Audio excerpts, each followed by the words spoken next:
Welcome to Eternal Rambles, where the Eternals ramble eternally. My name's Aaron. And I'm Cody. And we're bringing you an extra special episode of Eternal Rambles, because one, we are both sick. So we apologize if you can't stand listening to people with stuffed up noses. Really sorry, but hopefully you'll stick around, because we're talking about Star Wars today. Star Wars, unfortunately, this was supposed to go up on May the 4th, but that was never going to happen. But instead of on Star Wars Day, we're recording on Goku Day. So still a special occasion.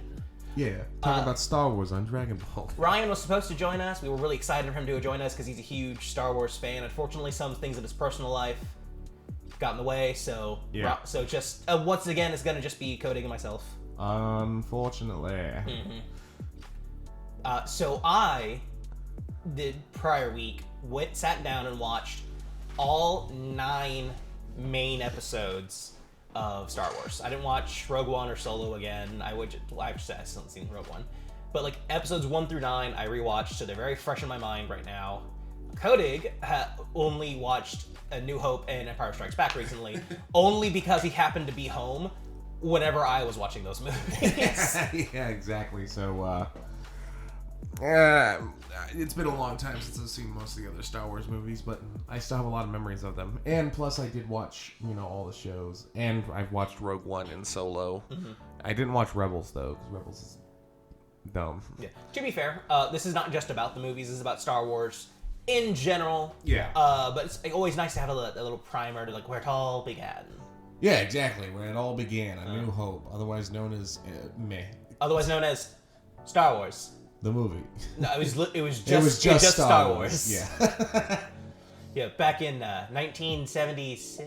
77. 77? Yeah. Just audience members sitting there ready to just watch a normal film. It was like, oh man, I'm so excited for this weird new film. It was... Yeah, because my mom and dad saw Star Wars in the theaters, the original one, and I brought that up as a joke, and they were like, "Oh yeah, it was terrifying!" Just out of nowhere, just like, it just freaked everyone in the theater out. First jump scare was? Yeah, it was a jump scare. The first 30 seconds of the movie, let me just floor my entire audience real fast. It's to set the tone. The tone of this is gonna be wild. This is gonna be a fucking blockbuster. Mm-hmm.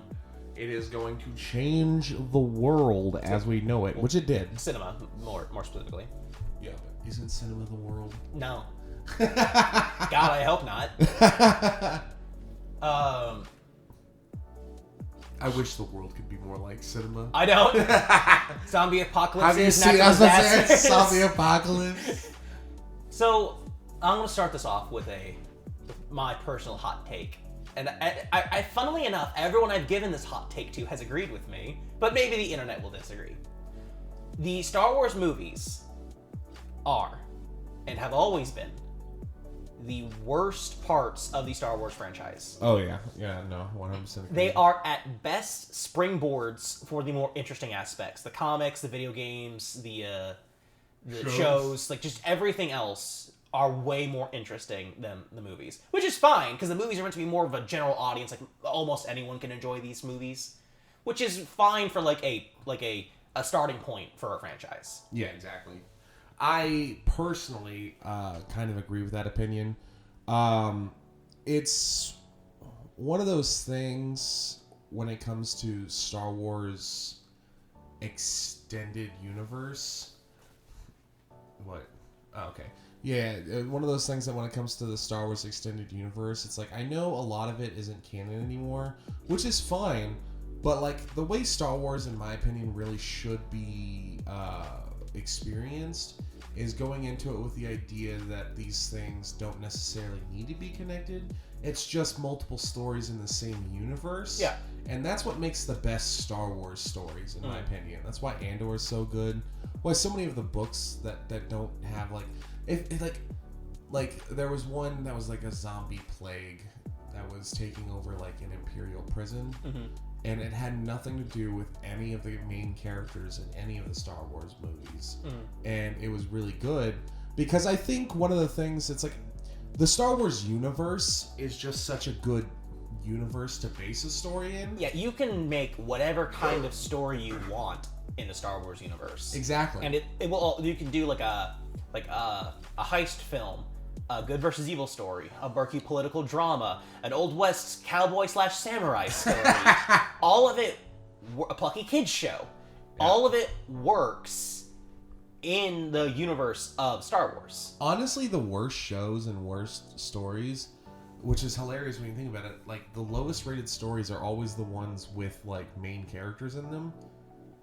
Like, I'm not even kidding. Like, it's a pattern. Like, every story has a main character. No, like the main characters of Star Wars. Oh. Like the Ahsoka show, you know, Obi-Wan. Like, all of these shows have been failing, and I think it's because it's like you're using characters. You're taking these characters, and it's not like they're like a lot of them have already gone through their arcs. For yes. one. And for two, it's like it's not that people don't want to see these characters. It's that there's nowhere for them to go. The story you're trying to tell with them just isn't gelling with what the audience wants out of these characters. It's like, yeah, like you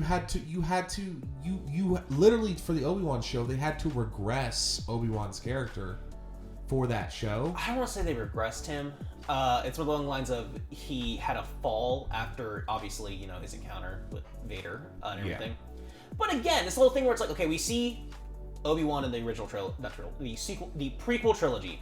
Like Jedi Master, Obi-Wan Kenobi, like on the council and everything, the bestest Jedi ever. Yes. And then we jump to A New Hope, and you see Ben Kenobi, old, wise, weathered, but still a Jedi. Plop him right in the middle of those two movies. I'm sad.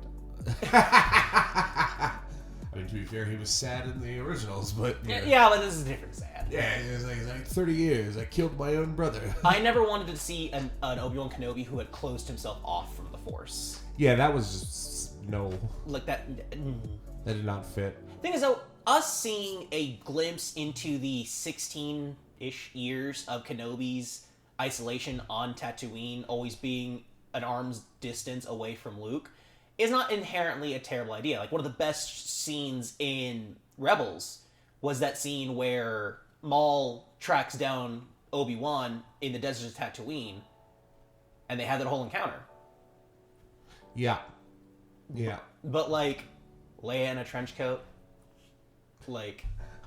I haven't seen Leia since she was in a trench coat. And if anyone wants to be like, oh, well, like, there had to be a way for Leia to know who Obi-Wan was, that way she could send that message. Like, Jedi Master Obi-Wan Kenobi, you serve the Old Republic under my father. That is enough of an explanation.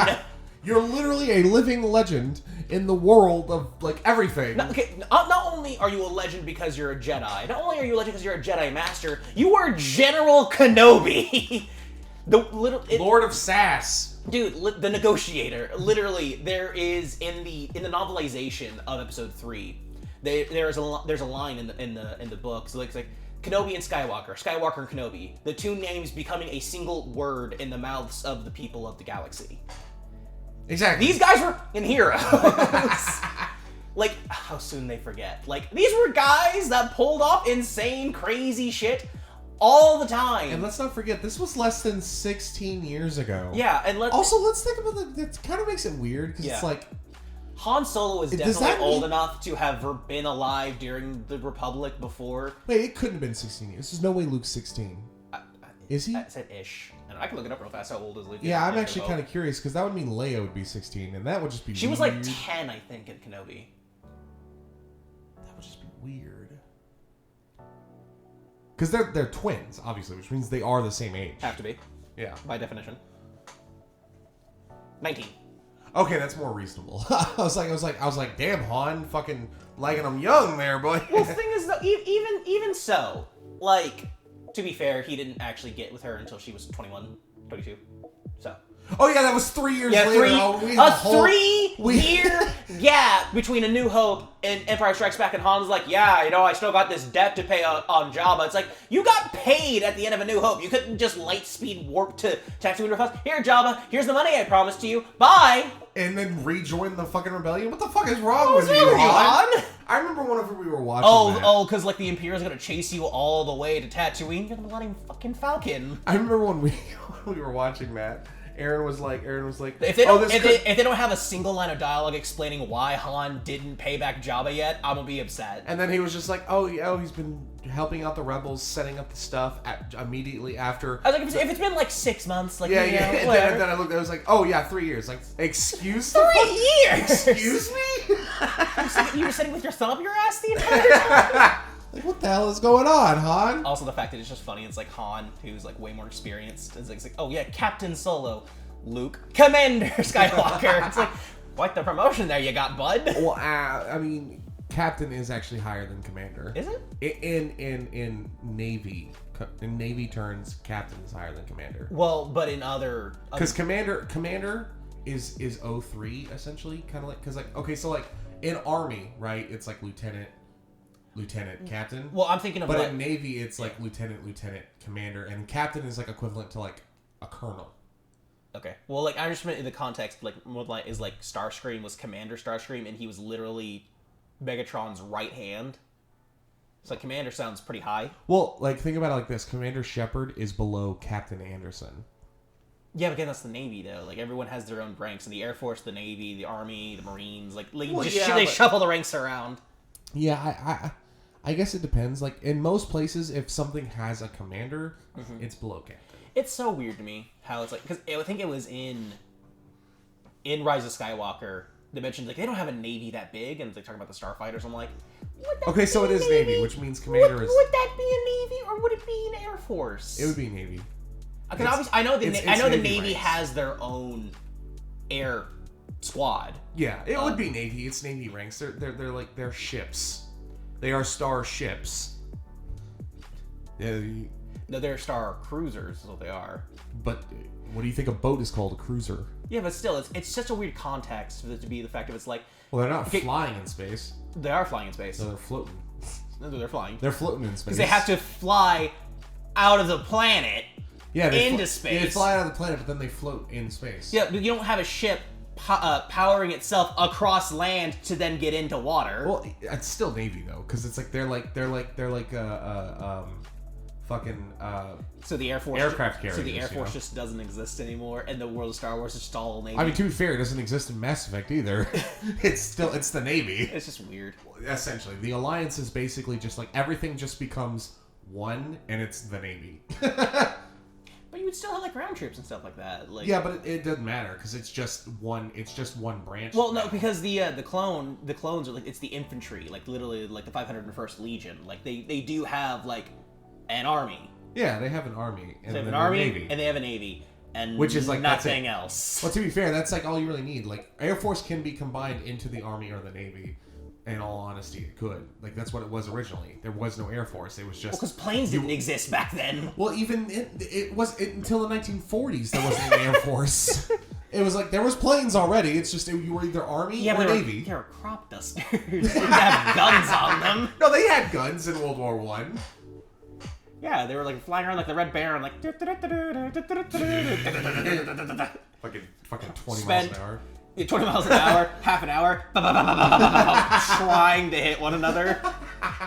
Because they're all just like circling, and so the guns can't. Yeah, so it's like probably just Navy and Army. I'm not an expert. Don't quote me on any of this. I'm just making jokes here. Yeah, so no, Captain would be higher than Commander in that specific instance. So. Okay, so I guess that makes more sense. I just think it'd be funnier. It's like Luke Skywalker. I mean, they both joined the rebellion at the exact same time. But Luke's the one that blew up the Death Star, so it's like, oh yeah, that guy gets the higher rank.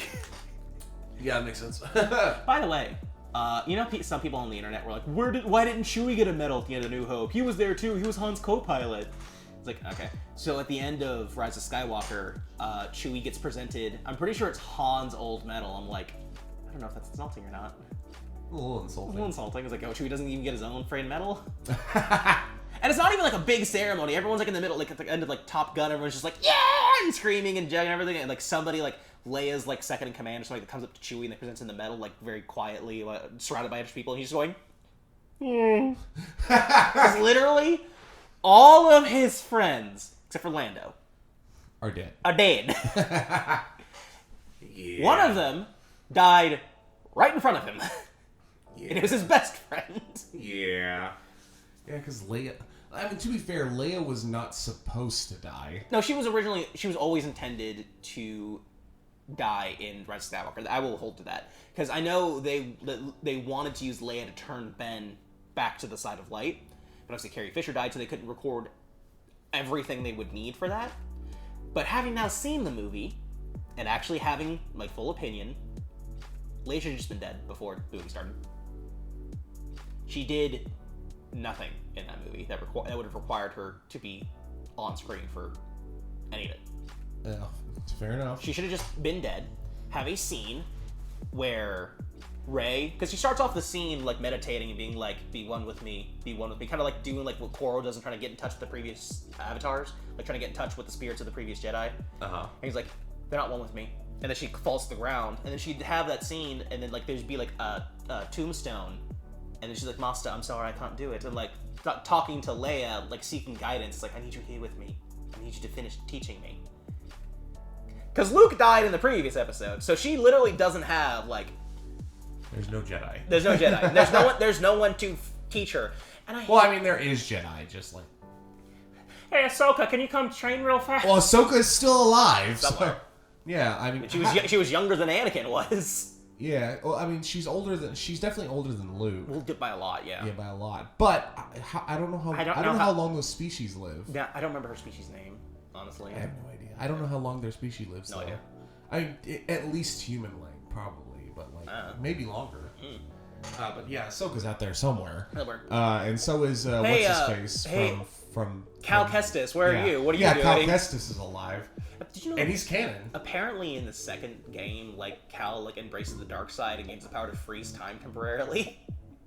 I knew he gained the power to freeze time, but that's the dark side power? Yeah, literally, he embraced the dark side, and when he did that, he was able to freeze time. I don't know if I don't think he turned to the dark side. I think he's just like, Doesn't he do that in the first game? I didn't finish the first game. Like slow shit? Oh, like putting somebody in force stasis was one thing, but he literally squatted 20 dies. Everything around him freezes. Everything goes black and white. Him just cutting everyone in half. Still a Jedi though. I mean, honestly, the more and more you get of the franchise, it's like Gray Jedi are just the better ones. Well, they're a dangerous concept in the idea of, well, if you embrace the dark side, you have an ability, you have a greater chance of falling to it. But also, it's like understanding the dark side is a better method of not falling to it. That is true, although I still hold true to the belief that despite the fact that Grey Jedi are immensely powerful, a Jedi that is fully embraced in the light side is way more powerful than any dark side power. Actually, that's not true. It's equals and opposites. Literally, Yoda says, it's like, Luke's like, is the dark side more powerful than the light side? And Yoda goes, no. Easier. Not more powerful. As in, it's easier to use the dark side of the Force. The dark side is not more powerful than the light side of the Force. There are equals and opposites. Yeah. It's just way easier to use the power of the dark side because it requires passion and hatred and anger, things that humans feel very easily, whereas the light side of the Force requires serenity and compassion. Well, that's what I'm saying. Is the light side cap is higher. It's the exact same. They are the exact same powers. It's just how easily one can obtain them. I don't know. That's just canon. I'm gonna need to see proof. Well, how about proof? How about proof of this? Okay. In Rise of Skywalker, Palpatine literally shoots death rays up and destroy an entire fleet, and Rey with a single lightsaber goes, "Nah, I'm gonna stop that." Yeah, because Rey's light side, so light side more powerful. Thus countering your argument anyway. But I just said light side's more powerful. You said dark side is more powerful. No, I didn't. Yes, I said you light did. side. Yes, well, you did. we will go back and watch this recording. I have said this entire time light side has a higher cap than dark side does. It's still the idea of. I said light's more powerful because it's the only side that can just go into the Force and become the Force. I mean, to be fair, that has to do with training on his head. I'm pretty sure you could teach. But that is a light side power. You could teach the Sith. Well, there has to be a Sith equivalent. No. Yes. But there isn't. Well, Palpatine fucking survived, so. Well, Palpatine survived through Force healing, so that's just because. Which, by the way, Force healing. Gay. Honestly, as a concept, I don't hate it. Because literally the Force is the things that binds all living things together. So with having the ability to heal, that makes sense. That's not weird. So using the Force to be able to heal oneself makes sense. Yeah, but what was that Force healing doing Qui-Gon? Well, that's my thing about it, is the idea of using the Force to accelerate the body's natural ability to heal itself makes sense. Yeah. So, if you are wounded by a lightsaber, something that cauterizes the wound, the body can't heal from that. Honestly. Thus, implying an idea that the reason lightsabers were created in the first place was to combat other Force users from being able to recover from wounds. Because originally, like, Jedi used normal swords. Yeah. Honestly, Force healing isn't even the biggest offense to Qui-Gon's death. The biggest offense to Qui-Gon's death is that the first episode of Ahsoka, where that bitch gets stabbed through the chest and then just survives. Oh yeah, Kylo Ren gets stabbed by Rey in the chest and is like, oh yeah, I wanted to take your hand, and just leaves. Well, no, she heals him, but like, and then leaves. But it's still like, these are bigger offenses. The exact same wound that Remember when lightsabers actually killed people? Yeah. It's like the exact wound that killed Qui-Gon, one of the most powerful Jedi of all time. Yeah. Like, no. Like, Rise of Skywalker has, like, it has the exact same issues as the prequels, as in, like, if you strip away all the excess, the story it's trying to tell is compelling. Yeah. The messy-ass storytelling kind of ruins what they're doing there. But, okay, so Rey fights Kylo Ren. She wins. She stabs him. Yeah. She's like, I wanted to take your hand. Basically saying, like, Kylo's been trying to turn her to the dark side, trying to get her on his side the entire time. He's like, I wanted to be on your side, but you were on the wrong side. Leave him there. Walk away. Go do what she needs to do. Because in the movie, she heals him, and then she leaves. And then he has a conversation with his dead father, where he convinces Ben... What, Han's in the Force now? Han's a Force ghost? He doesn't have the glow or anything like that. Like, Kylo literally says, like, you're just a memory. Okay, that's fine. And then he helps him, figure out that, you're doing it bad, son. You need to do it good. He's like, you're right, Daddy. And then he goes and helps Rey. They confront Palpatine together. Final battle happens. Rey dies. Kylo heals her, but in the result, basically giving his life to her. That's stupid. And he dies and goes with the Force. Okay. So. Should have let. So they win. Should have let Rey die and had Kylo turn good. Well, that was my original positive theory, but honestly, having seen the film now, I have a different one. Okay. So Ben dies, Uh-huh. and then Rey, she lives, and she goes on to continue the work of the Jedi. Roll it back. She stabs him. I wanted to take your hand.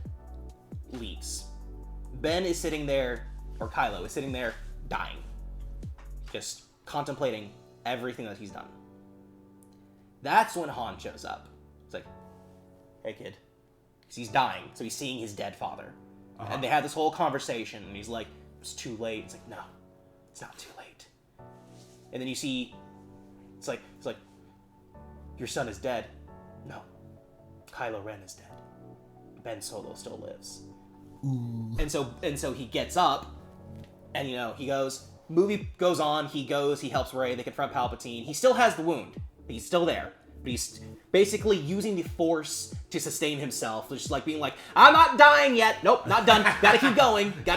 And they keep battling. He's like, he's just, for all intents and purposes, he is dead, but he's sustaining himself through the Force. So after the battle is over, and Rey, and they won, and they're both kind of there, and then Rey realizes, you're already dead. And he's like, yeah. That's way better. And then he, because of the great extent of him, sustaining himself through the Force, like Luke in the previous movie, fades into the Force, becomes one with it. Because guaranteed, Ben never got the training that both Luke and Obi-Wan and Yoda and Qui-Gon Jinn all received to be able to become one with the Force. Yeah. So, the events still happen. Rey still wins. Kylo Ren turns to the light side. They beat Palpatine. Kylo Ren dies. Or Ben Solo dies. All of them happen the exact same way, but you have way less stupid bullshit like, and then this happened. Yeah, no, it's a bad story. They just don't know how to write. It was just a really, really, really messy story. Which sucks because Force Awakens is good. It is, in my opinion, it's the best film. It still sucks that like they took away Finn's. Like I was really hoping Finn would be a Force sensitive. He is Stormtrooper. He is. But he never uses a lightsaber. No, he uses a lightsaber to fight in, the first movie, in Force Awakens. But like, but then they did him dirty. Yeah, I just don't think they actually liked Finn. No, I don't think it's that they didn't like Finn. They didn't have a full character arc planned out for Finn, so they didn't know what to do with him. Yeah. Honestly, because Force Awakens, his whole arc is finding a cause to stand for, and he does. And then you get to The Last Jedi, and it's like, okay, he's found a cause to stand for, but like, he's also like, my loyalty's really to Rey, not really anyone else in the Resistance. I don't know, like, Poe's my friend, but like, my only real concern is, it's like, oh, your entire fleet is doomed? That's cool. I'm gonna take this beacon and this escape pod and bounce so that Rey doesn't die. Deuces, like. Yeah, I was honestly, whenever I first saw the trailers, I thought Finn was the protag. Finn and Rey were essentially co-leads in Force Awakens. But I thought Finn was the protag, because the way they showed the trailers... Oh, he's like the first person you see. Yeah, it's like, and then the first person you see holding a lightsaber is Finn with the... You know what I mean? So it's like I was like, oh, this is the new Luke. Which I'm fine with. And then Rey came up and it was like, that came out of fucking nowhere. Where was the advertising for this? I think they were sparing the lead about having a female protagonist. Which I can't blame them for. I don't think anyone really cared about the fact that she was a female protag. Initially, and then, after the movie came out and everyone's like, oh, I really like this movie, and people with their fucking neck beards and like, actually! I remember when Last Jedi came out, there were so many dudes being like, it's so woke when the women are correct and blah, blah, blah. It's like, okay. Wait, stop. Not going into politics. Let's fucking get out of this. I mean, it's like, Rey is a very powerful Force user, and literally every time she does literally anything in these movies, people complain about it. That's just true. Yes. That happened. But the funny thing is Rey bad character. I remember Ryan specifically bitching and moaning about Rey in Force Awakens using the Jedi mind trick. Now that I watched the movie again and sat down and paid attention during that scene, what was the scene before that one? Not expecting you to remember. Yeah. It was Kylo Ren literally like burying his Force powers into Rey's mind, trying to get Luke Skywalker's location out of her. And in that connection, as he's literally just using all of his Force power, she goes, "You're afraid that you'll never be as powerful as Darth Vader." And he goes like, huh.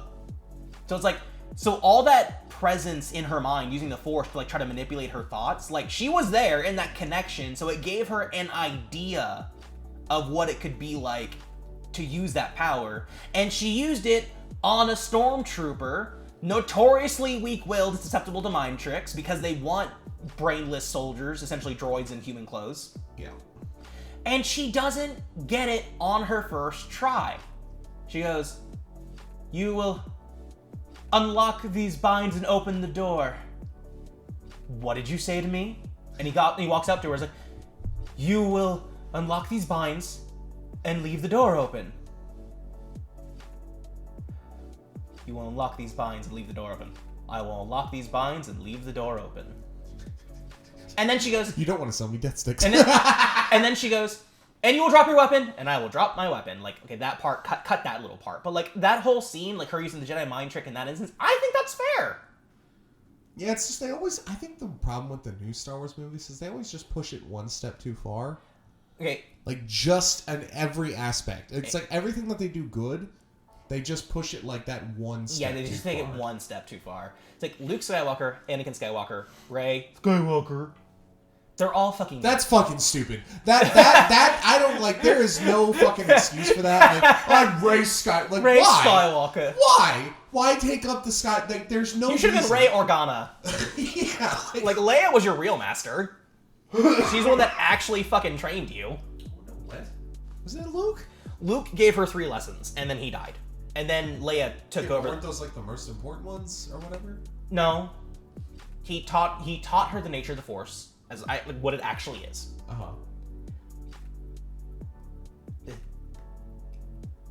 Well, that's the most important lesson right there. He said he would give her 3 lessons, and then she did the whole thing where she cracked the ground beneath it and went to the dark side of the Force because she was seeking answers. And Luke was like, "Oh, you went straight to the dark side of the Force? I'm not turning you. Nope."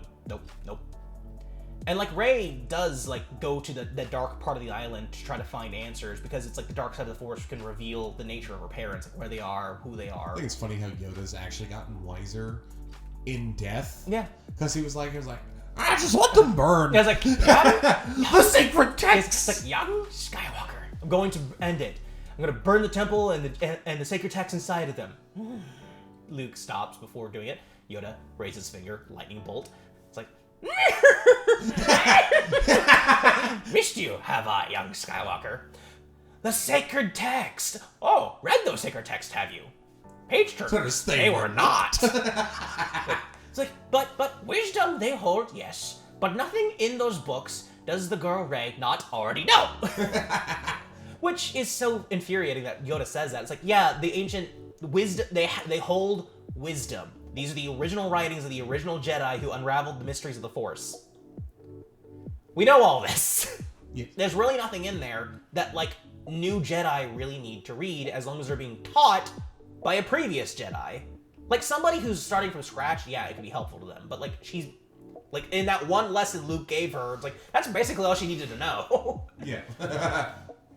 Oh, but in Rise of Skywalker, the books survived and Rey uses them. And are you fucking kidding me? I'm entirely Are serious. you fucking... Oh my That's God. why Rise of Skywalker is one of the reasons it's bad. It's everything that happened in Last Jedi, we're ignoring literally all of it. But that was one of the good parts of Last Jedi. Yes! Oh my God. Literally, the idea of the theme of Last Jedi being failure. It's pass on what you have learned. Mastery, yes. Skill, yes. But failure, failure most of all.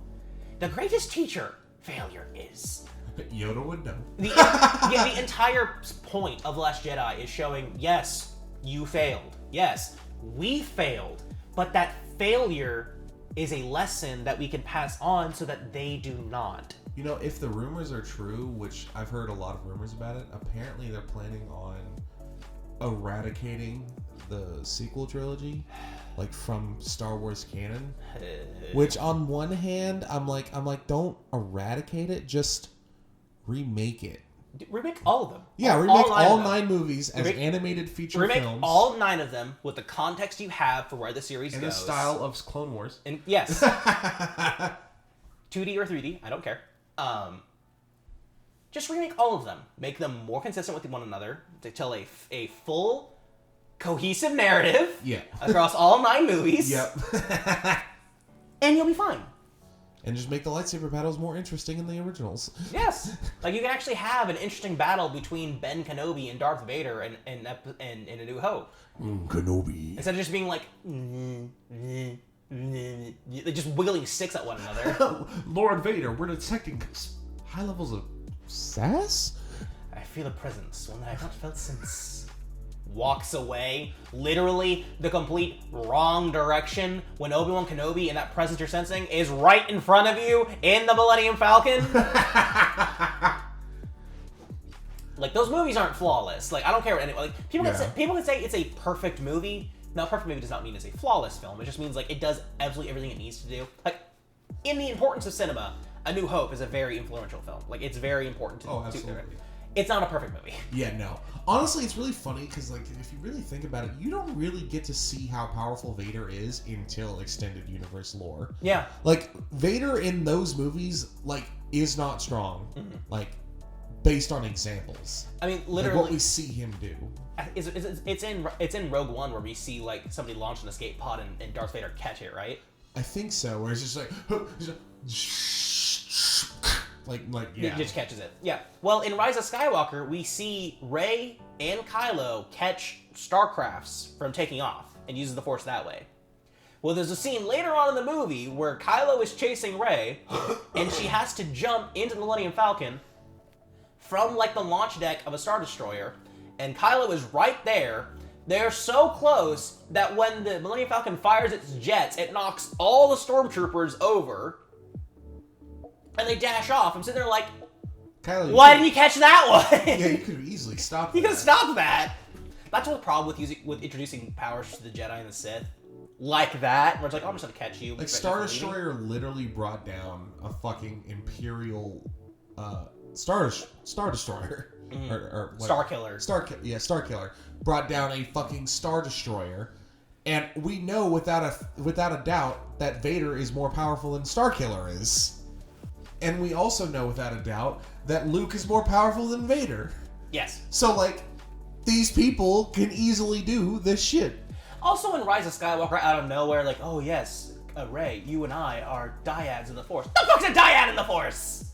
What is a dyad? I never explained it. Oh. Honestly, honestly, based on everything that you've told me, like, I would not hate the sequel. Like, I still don't love Last Jedi, but if Rise of the Skywalker did not just eradicate everything in Last Jedi, yes, it honestly probably would not have been that bad. No, if they had just focused on making a sequel to The Last Jedi instead of trying to retcon everything. Because another funny thing. Like, obviously, like, it told you, like, at the end of Last Jedi, Luke's lightsaber breaks in half. So Rey doesn't have a lightsaber.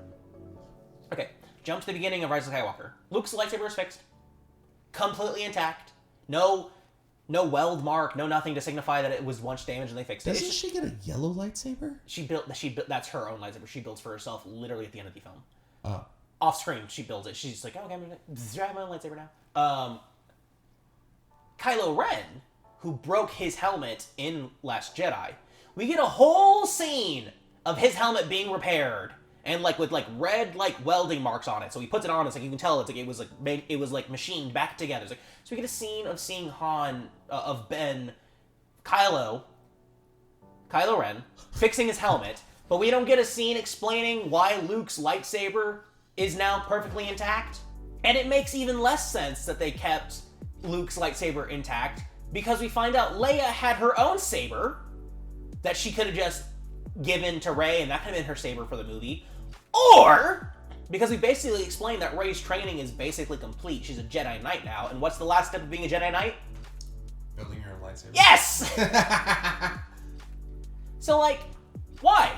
I know why they wanted Luke and Leia's lightsabers to be in the movie because of certain events that happened later in the film, like with the ending of the movie. I get it. You didn't explain why the previously broken lightsaber is no longer broken. Honestly, it's fine if they just like, but that means that no, but it would have been annoying, but I would have accepted it. But they had that scene where Kylo specifically repairs his helmet. I was like, well, this other broken thing you're just fucking ignoring. Yeah, that's kind of pick a lane. That's kind of dumb. Yeah, just pick a lane. Either ignore all of it, or use all of it. Don't cherry pick. Honestly, I don't even dislike Rey as a character. No, I think she's a pretty good character, honestly. I mean, anyone who I do hate that fucking argument that people have. It's like, oh, Luke in the original movies was like, it's like Luke with the entire first fucking movie without ever actually using the Force. Because he never received literally any training. Exactly. So like the whole argument saying that, oh, when people complain about Rey being able to do the shit that she's able to do, and then people being like, well, Luke was able, and it's like, no, Luke did not do the same thing. Luke actually had to go through like an entire fucking, like the entire movie he essentially spends training. Yes.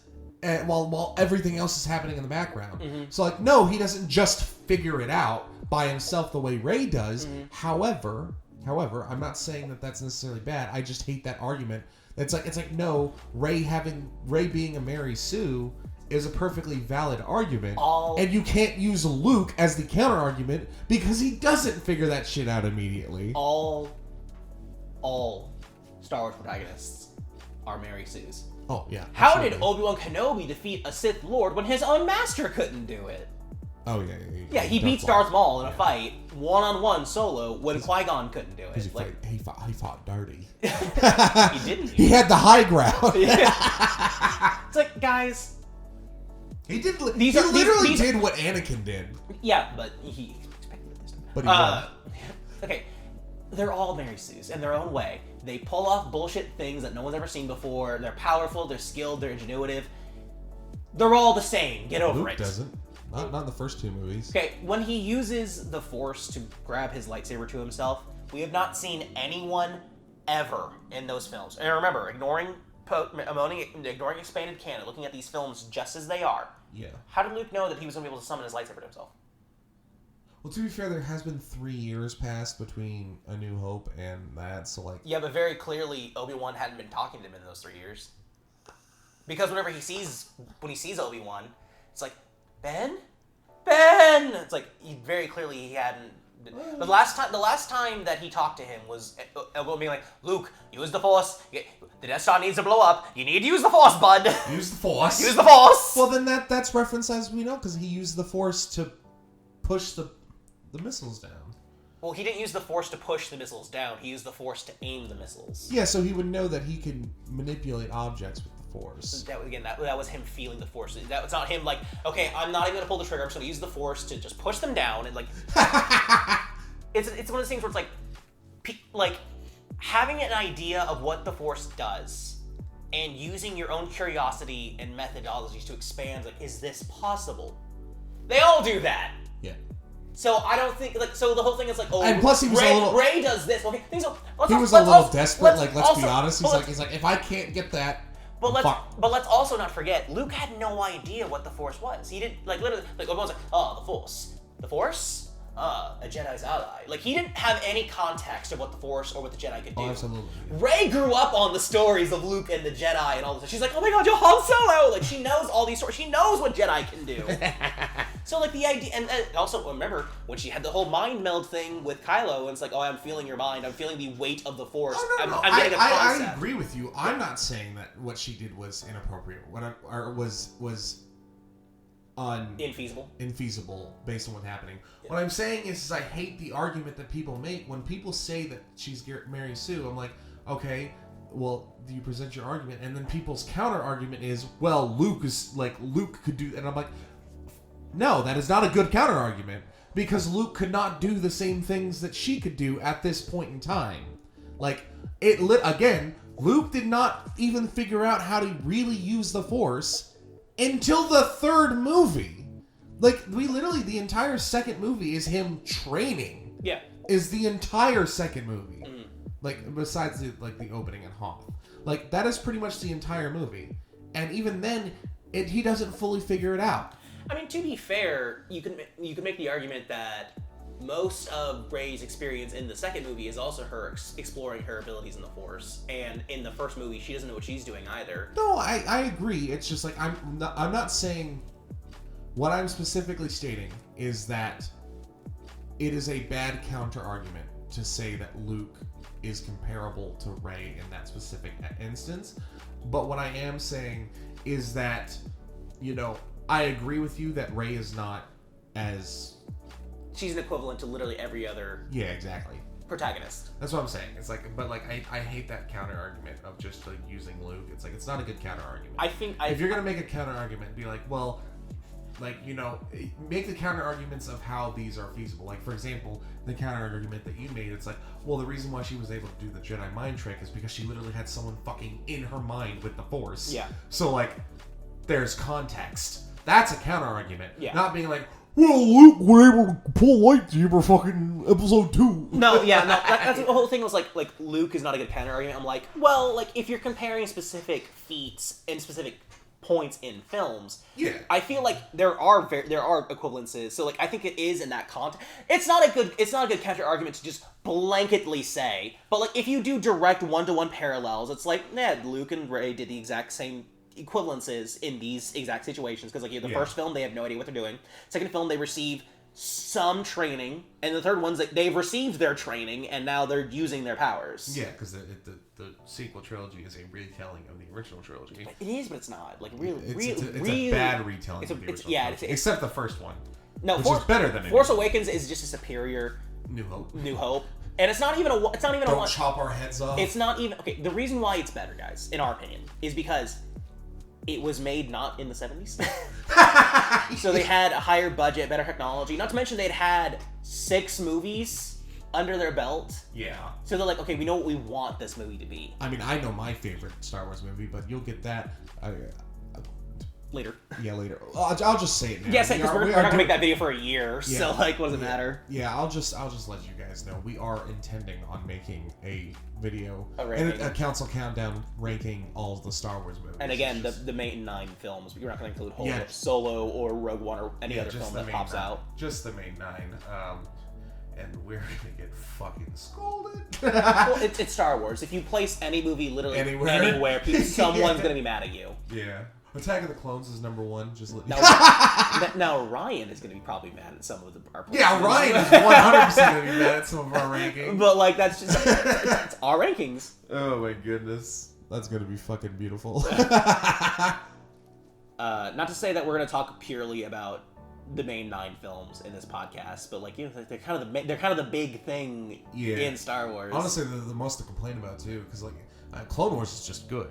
Like it just is. Mm-hmm. Now I've never seen the fucking original 2D animated like short series. Yeah, but like it was deemed non-canon like fucking immediately after Clone Wars came out. So far as what I've seen, there's nothing in it that really like would say it's not.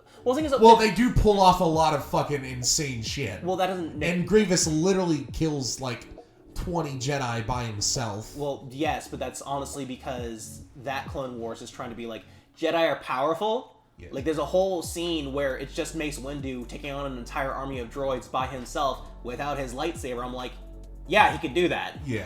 But Grievous was able to kill 20. Was able to fight like 20 Jedi. 1v20 and win.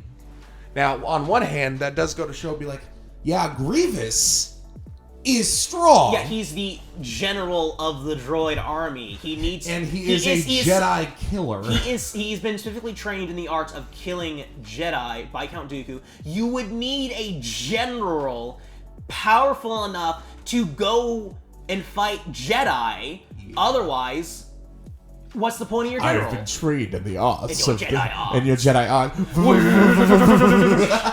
It's like Count Dooku. It's like, okay, here's what you do when you go to fight a Jedi. Count Dooku in the corner? Pretty sure I haven't taught you that. Here's what you're going to do when you go to fight a Jedi.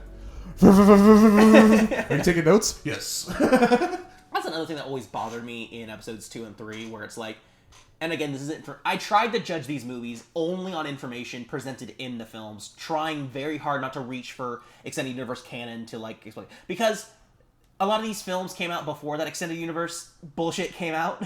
Well, not a lot of the books. A lot of the books came out in like the 80s and 90s. But no, I mean like when they brought up the prequel trilogy specifically, like yeah, obviously the extended universe with like Luke and like everything that happened there. Oh, yeah, that happened. But like then the prequel trilogies came out, like a lot of what Obi-Wan and Anakin and what they all fucking did. That didn't. Yeah, that makes sense. That's what I mean when I say ignoring extended universe stuff. That didn't necessarily happen yet. Oh, yeah. Okay, so it's like Obi-Wan is said to be a master of Style 3 lightsaber combat. And people who don't know, Style 3 combat is essentially it's the third, because the original first style was back whenever they had swords. Style 2 was designed purely for dueling with lightsabers, what Dooku uses.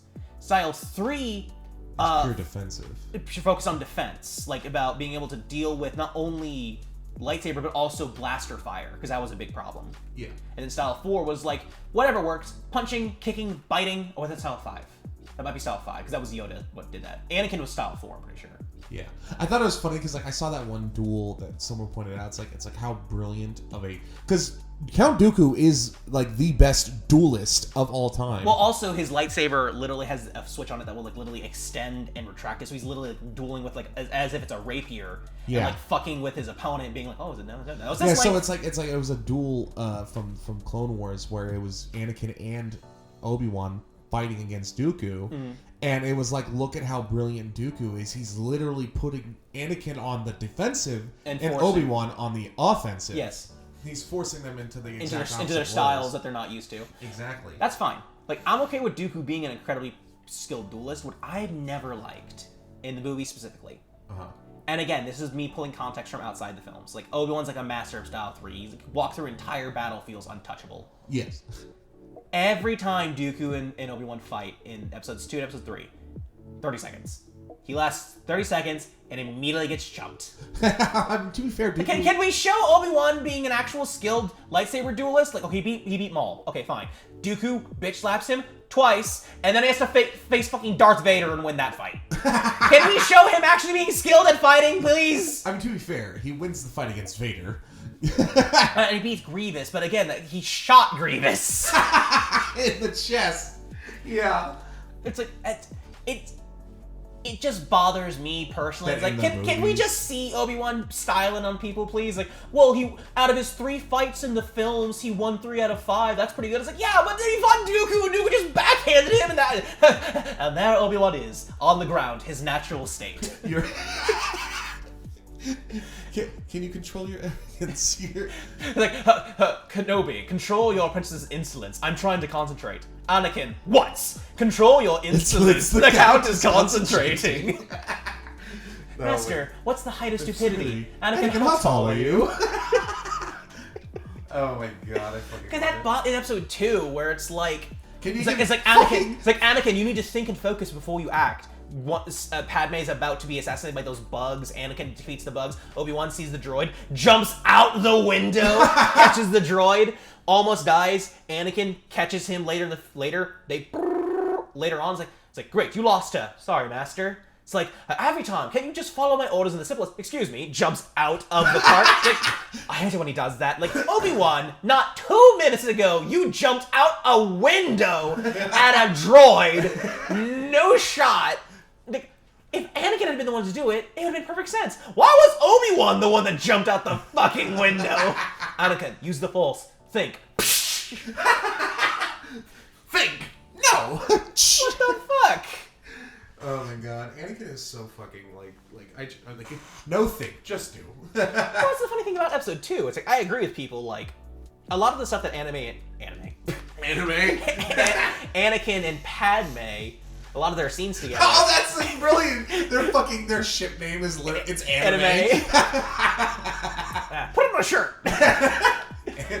Like literally just a shirt that says anime, and it's just Padme and Anakin kissing. It's like people just look super confused. And then on the back of your shirt, it's Darth Vader and Padme like on the ground dying.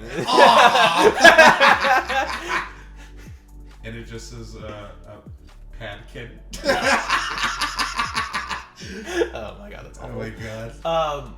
Anakin and Padme's scenes of like being like, oh yes, I'm haunted by you. Your thoughts plague me. It's like, yeah, that's fucking creepy. But there are actually other scenes of them just interacting and being cute together. It's like, okay, if we had scenes more like scenes like this, yeah, I know, their relationship would make more sense. I do like they do extend that in Clone Wars. It's fucking. Oh, them just being like a normal, healthy couple. Yeah. Like the whole thing is like it's like Obi-Wan told me, Anakin, this blade is your life. Gives his lightsaber to Padme. You have my life in your hands. Gets called away. Padme keeps his lightsaber. Oh fuck! And Anakin's like, oh, okay, there's bounty hunters in the Citadel. I don't have my lightsaber. Shit. and Padme's like, I can't let anyone know I have Anakin's lightsaber. That'd be very obvious. I fucking love that skit. Someone being like, everyone raise your hand if you knew Anakin was dating Pat. And it's literally everyone it's like raises Captain their Rex, hand. Obi-Wan, Ahsoka. and then Obi-Wan's like, Anakin, lower your hand. No, it's Padme. It's like, Anakin, lower your hand. It's fucking brilliant. No, Anakin is not actually that stupid, but it is funny. Oh, it's like Captain Rex, like, oh god, I feel so bad because Captain Rex is literally like, I would die for Anakin because he's like, that is, and it was the same with Anakin. Yeah, and I was like, that's my boy. It's like, you know what I mean? It's like General Skywalker leads his men from the front. Yeah, it's like something. I think he just doesn't like clones. Talking about another Jedi he was assigned to. There's an episode later in Clone Wars where basically like there's a Jedi who just absolutely just hated clones and didn't do complex. Yeah, battle. that one guy with like the 2 lights. Yeah, his whole thing is like, you will follow my orders and attack. And Cody literally had to be like, no, I'm mutinying. Like he's going to just get all of us killed. Yeah. So we're supposed to be disposable, not to me. Not to me. Fucking love that Jedi. Because that's how he dies. Yeah, Plo Koon. Yeah. I mean, like, because he's such a good dude. He is. Plo Koon, Kit Fisto. Like, we get actual, like, knowledge into these Jedi Masters who previously didn't have even a fucking line of dialogue in the movies. Like, it expanded. Like, these were actually really cool. Like, you understand why they were on the Jedi Council. Oh, absolutely. Except for the one dude with the tall head. Yeah, Yeah, he's just. He actually had dialogue in the original movies, so. Yeah, He's just a straight he was hypocrite. actually He has a wife and like 3 children. He also was in Gendy's the 2D Clone Wars. He was on that unit that first faced off against Grievous. Did he die? No, obviously he didn't die. It was him and that other that one Jedi Master is the same race as Ahsoka. They were both there. Oh yeah. Shit, what's her name? Like, the only people who made it out of that battle alive were the Jedi Masters. Let's face it, the only one of that race that matters is Ahsoka. No, I think. Well, remember, she was the last living member of the Jedi Council. It was Starkiller had to go after her to kill her. Oh yeah, that's right. So it's like, well, I mean, that's an extended universe, like she's more important, but like. Yeah, she's really cool too. Yeah, she is. I mean, all the Jedi on the Jedi Council are cool. It sucks that we don't get any time with them in the movies. Yeah. It's unfortunate. Yeah. And plus, like, Kit Fisto just dies like a bitch. Yeah, because he's so cool. Like, here's the thing. General. Yeah, like he literally just like immediately dies. Like literally, Sidious just. Okay, no, it wasn't Kit Fisto who immediately died. There was those other 2 guys, and like 10 seconds later, then Kit Fisto died. Yeah, because Kit Fisto is a fucking brilliant duelist. The dude. The only guy who still practices style 1 of lightsaber dueling. Yeah, and the only guy that can take on General Grievous by himself. Because his fighting style, quite literally, the more opponents he's facing, the better he is. So, in with his 4 lightsabers, like, perfect. It's like sucks because Kit Fisto is really fucking cool. Yeah, and they just get. But like, Homegirl dies like a bitch because she gets just stabbed immediately. Who? The other Ahsoka race. Oh, I don't remember how she dies against Starkiller. Like, obviously, she has a duel with him, but like. Yeah, and then who are those other 2 Jedi? Because like the ones that like, there was Plo Koon, Kit Fisto, that blue girl, can't remember her name. Yeah, because big forehead. Ahsoka's race girl. Sidious just like literally. Mace Windu, Yoda, Obi-Wan. It's 8. Is that all of them? Anakin in the 3rd movie, but like you're on this council, but you are not considered the Rook Jedi Master. That's fucking stupid. Like, can we just like talk? Oh, it's not stupid because the reason why they did it specifically is like, Chancellor Palpatine has exerted his power and decided to place you on our Jedi Council. We don't serve the Senate in that way. If he can dictate who gets to be on the Jedi Council, that's a problem. So it's like, we'll let you be on this council, but we're not granting. Why they would even be against him being on the council in the first place? Because Anakin is still incredibly reckless and impulsive. And they can still sense his conflict of fear and anger and imbalance. Well, if they had fucking done something about it, instead of just being all hoity-toity scaredy about it. Honestly, it is 100%. Anakin's fall is 100% the council's fault. No, not 100% the council's fault. Well, it's Yoda's fault. There's at least one big-ass hood-wearing, cackling reason why that happened. Yeah, but he never would have succeeded if the council had actually fucking taken countermeasures. There are two things that would have stopped Anakin from falling, even with Palpatine's machinations. If Qui-Gon had been his master. Yes. And if his mother had lived. True, but like there's stuff that Yoda could have done.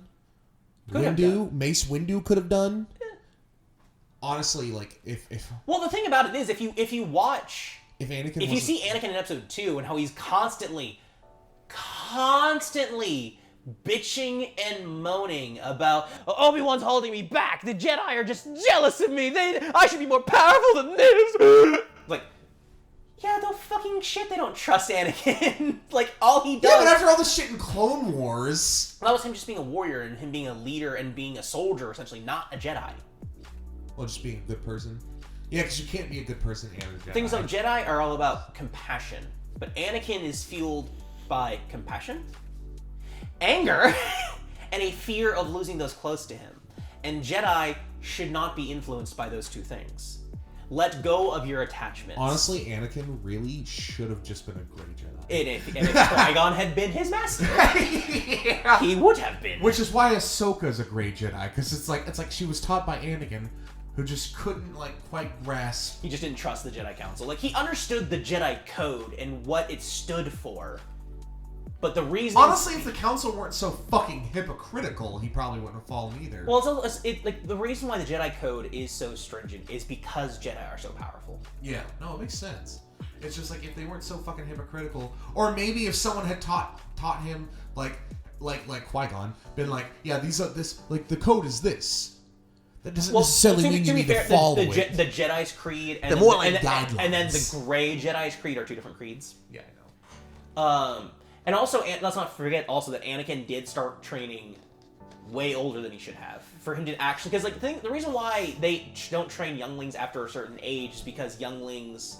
Like, people, after a certain age, develop really strong attachments. So if you train them young to, like, don't form attachments, do not use fear or hatred. The best Jedi of all time was trained at, like, 19, so... Well, that was from necessity. Yeah. Like, that was like, there's literally... It's if we don't train Luke to be a Jedi, and if he doesn't stop Vader in the... Honestly, I'm glad... I'm glad the council was wiped out. They were just dick. No, I'm just kidding. Most of them were good. It's just like Yoda was, like, just... The issue was they never really allowed... They never had a scene.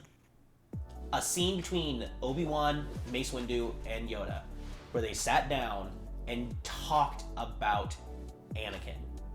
Just talked about, like these are his good qualities, these are his bad qualities, like, these are the things that we should focus on, these are the things that we shouldn't focus on, these are how we should guide Anakin to be a good... But instead, the scenes we get is, Anakin has never failed me. He will succeed no matter what. Mace Windu, I don't trust him. Mace Windu was just being kind of a little ridiculous. The Jedi Council was just written very poorly. The dark side clouds everything it does. The future, I cannot see. Thanks, Yoda! I appreciate your 700 years of wisdom coming through right now. I really appreciate your ability to train entire generations of Jedi for centuries. It's really coming through right now. And again, that's not, in my opinion, Yoda's fault.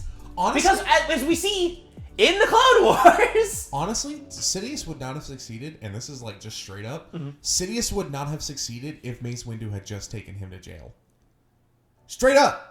Like, well, I can understand Mace Windu's prospect of, like, he is too powerful for us to just lock in a cell. No, I agree. 100%. But if he had just waited until Anakin wasn't there, would have succeeded. Because, like, Sidious could not have taken...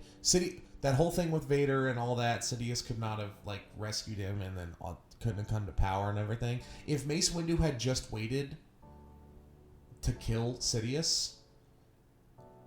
none of that would have happened. I mean, yeah. I mean, Vader would have still fought. Like, Anakin would have still fallen. It just wouldn't have been as... Because he was already... Well, actually, no. He was not quite gone yet. No. He was... It was only after he killed Windu that he just dropped. Well, here would have been fine. Well, he didn't kill Windu. He just... he facilitated it. No, Sidious killed Windu. But he facilitated that. Yeah. Okay, let's play this out. Okay.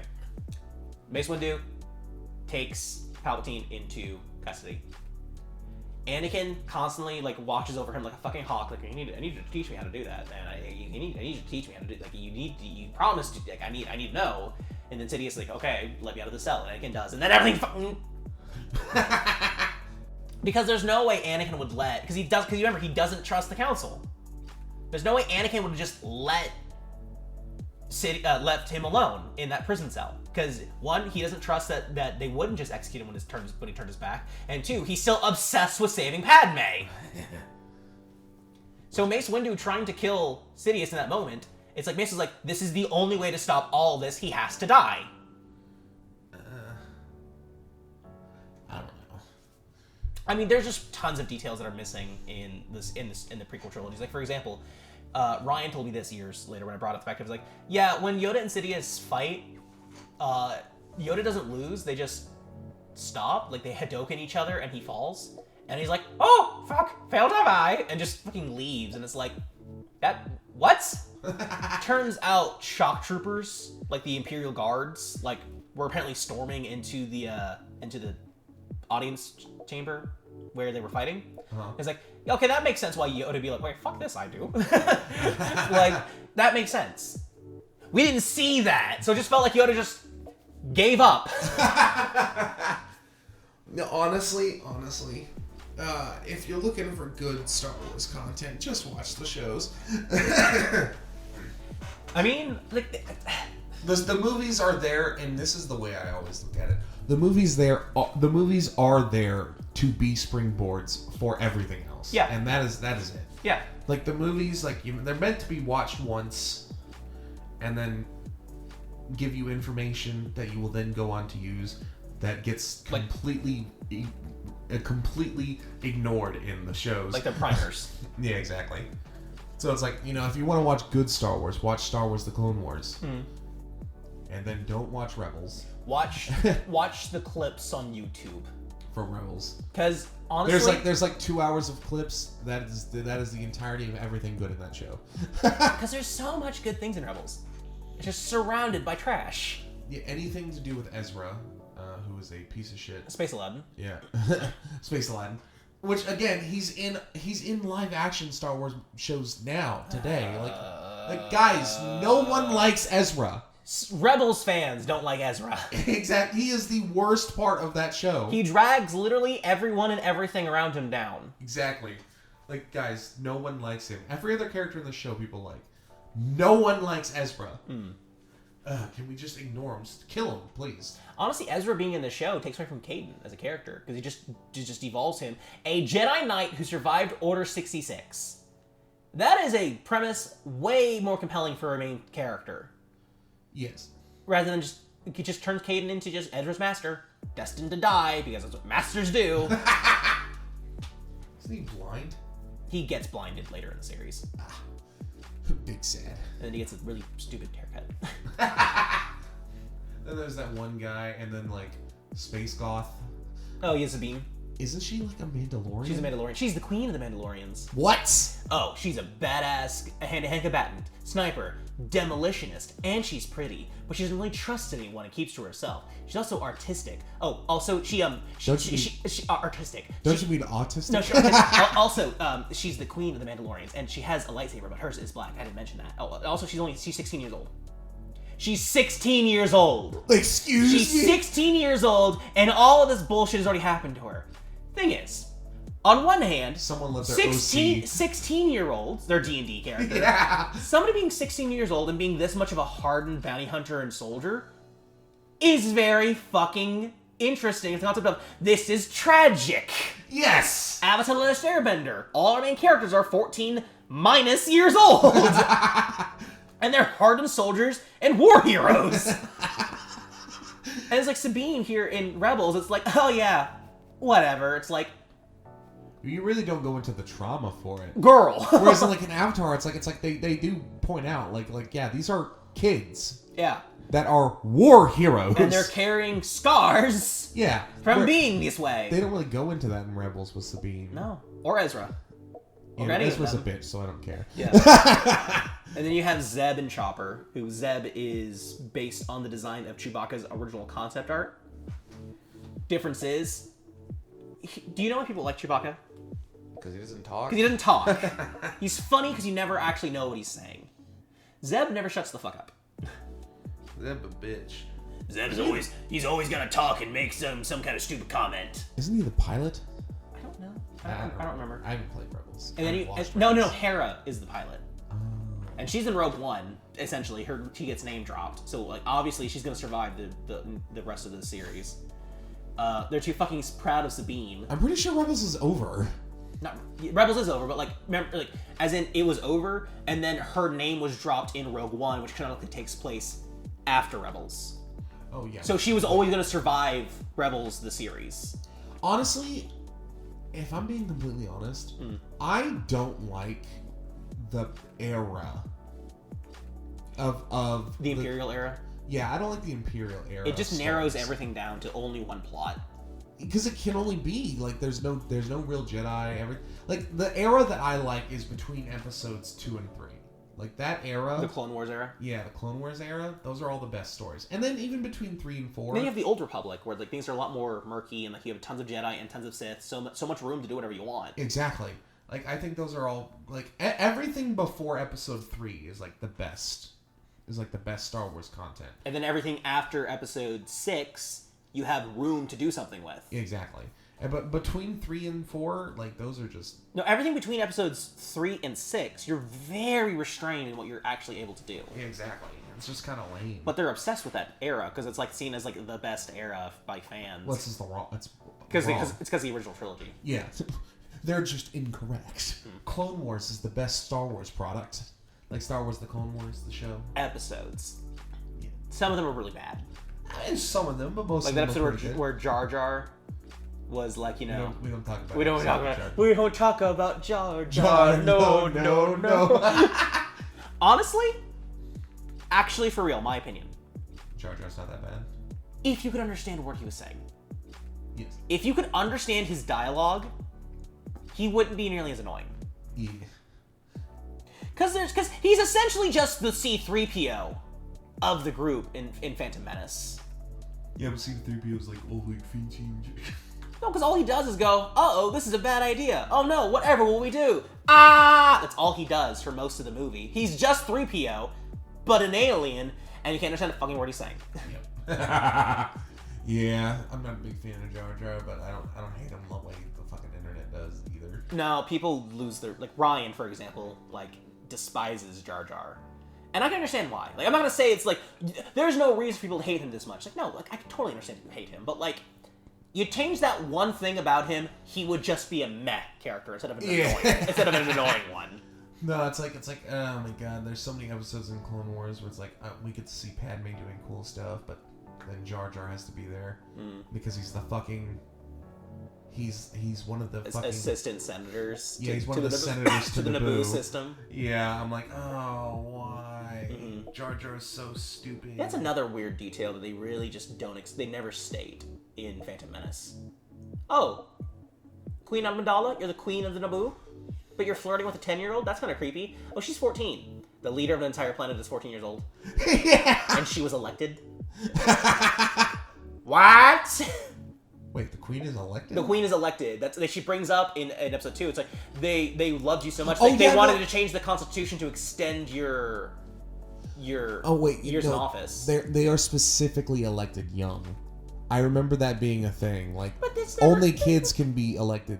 But they never said that in the movies. Yeah, no, they didn't say that in the movies. So it's like a That is 100% going back and being like, let's fix that. And like obviously like Natalie Portman herself was younger back then, but like well, she wasn't 14. No, but still, it's the idea of like we know Anakin is a little boy, obviously, but like, we were never explicitly told how old Padme was in any of the movies. Yeah, you have to look it up. Like Anakin was like, I think they confirmed Anakin was like 19 in Attack of the Clones. Let me look it up. Like the only reason I know that Padme was like 14 in Phantom Menace is because Ryan told me when I brought that up. And I was like, okay, that's less creepy, but still. In the main Star Wars canon, he's 19 during Attack of the Clones. Yeah. It says in the Legends timeline he's 20, but I don't know what that is. The Legends was like the books that like, you know, Luke for being overpowered and shit. Yeah. The Legends series is literally just like expanding the lore and mythology of Star Wars. Anakin in episode 1 was 9. Okay, well, still. And Padme was 14. Yeah, so 5-year gap. Yeah, which Ahsoka and Anakin have a 5-year gap, which is hilarious. I remember you making that joke. It's like, oh my god, Padme's a monster! Yeah, my girlfriend's a monster! My wife! My wife's a monster! Yeah, but it was like the Clone Wars thing. It's like fucking Obi-Wan just like, Ahsoka, Anakin, how big is y'all's age gap? He's like, 5. Oh no! And like, she is a child! Now, to be fair, Anakin at that point being like 19 years old, and then, you know, her being 14 years old is a little bit different than Padme being 14 and Anakin being 9. It's not much better, but it is a difference. Because when he's 19, she's 24. Yeah. Well, I meant like Anakin 19 and Ahsoka being 14. Like, oh, yeah. If that happened, that's pretty gross. And like Padme and Anakin 14 and 9, like that's also not. That's very gross. But it's less predatory in that instance. Yeah, but also to be fair, they weren't dating at that point. No, but like, are you an angel? You're really beautiful. Yeah, Anakin had a crush on her. You're a funny little boy. Yeah, Anakin had a crush on her, but Inappropriate flirting. Yeah, she didn't really have a crush on him. She was just like, oh, it's And also, literally, that was the last time they saw each other, and then 10-year gap, and Anakin's like, oh my god, I'm in love with her. It was just hot. I mean, she can be hot all she wants, but like, you haven't seen this woman in 10 years, and you're like, it's like, oh yeah, that 14-year-old girl in my memory. Like, Jesus. Are we reversing and making Anakin the fucking creepy pedophile in that not scenario? pedophile, but like, he is fucking creepy. It's just like, he's like, because oh yeah. Anakin's the one pushing for the relationship. I mean, to be fair, Padme wants it too. But she's She the one that just can't says say no. that. She literally says, no, we can't do this. And Anakin's like, okay. Like, bats giant force-wielding eyeballs at her. You do find me attractive. Because she does. She does find him attractive. Yeah, but again, it's still not represented very well in episode 2, where it's like, if literally it's a whole thing where it's like, don't stare at me that way. Why? It makes me uncomfortable. Sorry, milady. And like, ew. Like, if literally... It doesn't make her uncomfortable. If literally what it was like Anakin and Padme in front of Obi-Wan and the Captain were like very business-oriented. It's like, yes, Senator Amidala, it's nice to see you again. This is what they do in Clone Wars. Jedi apprentice, Skywalker. How's your apprentice, Master Kenobi? It's like, oh, he's getting that. And then, like, they get behind closed doors, like, oh my god, Annie, it's so nice to see you again. Oh, Padme, I missed you. It's like, and, like, literally just having to be like as if old childhood friends were not reuniting and just, like not skipping a beat. That's literally how they act in Clone Wars. But that's not what they I wish it was in the fucking movies, but that's not what they do in Attack of the Clones. Every single scene of Anakin going at Padme, she goes, stop that. Seriously, they just need to remake the movies. They do! Just remake them, the movies, please! And cast the cast is because make it animated. For one, these people are too old, and I, for the love of God, do not want them to recast everyone, because that would just be fucking stupid. Yeah. So just remake it all animated. Well, to be fair, they would have to recast Luke. Mark Hamill cannot do that voice. Yeah, no, he cannot. Some people will have to be recast. Yeah, just but like, by necessity. But you don't have to. I mean, honestly. Any character that has animated forms, you can just use their animated voices if you want. Yeah. But like, honestly, apparently the voice actor for Obi-Wan Kenobi can't do that voice anymore, which sucks. Like I read that in Ian an article. McGregor or like the one for the Clone Wars. What? Why? I read that in an article. I don't know if that's true or not. I remember seeing that. Well, the thing is like it's so like Anakin and Obi-Wan. Like the voice actor that did Obi-Wan in Clone Wars sounds exactly like Ian McGregor. Pretty close. Yeah.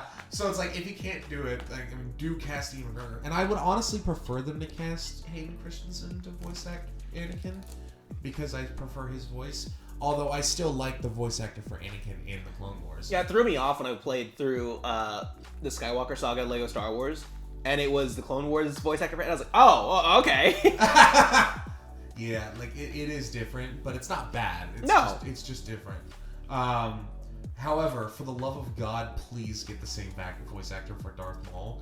That guy is just one, because he's the voice actor for Starkiller. Oh. So he is a fucking dedicated fan of Star Wars. Mm-hmm. The dude knows what he's talking about. Yeah. And like, get him to voice Darth Maul, for the love of God, please. Not that Darth Maul really talks in Clone Wars. He does talk in Clone Wars. He has quite a bit of dialogue in Clone Wars. Not in Clone In Wars. Phantom Menace, he has 2 lines of dialogue, and he's like, "At last, we will reveal ourselves, Master."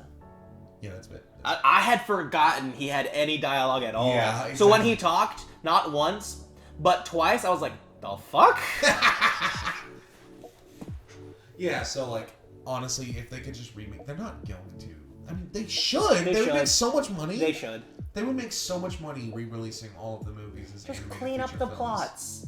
Just add a little more dialogue. But for the love of God, don't use the fucking writer for the fucking sequels. No.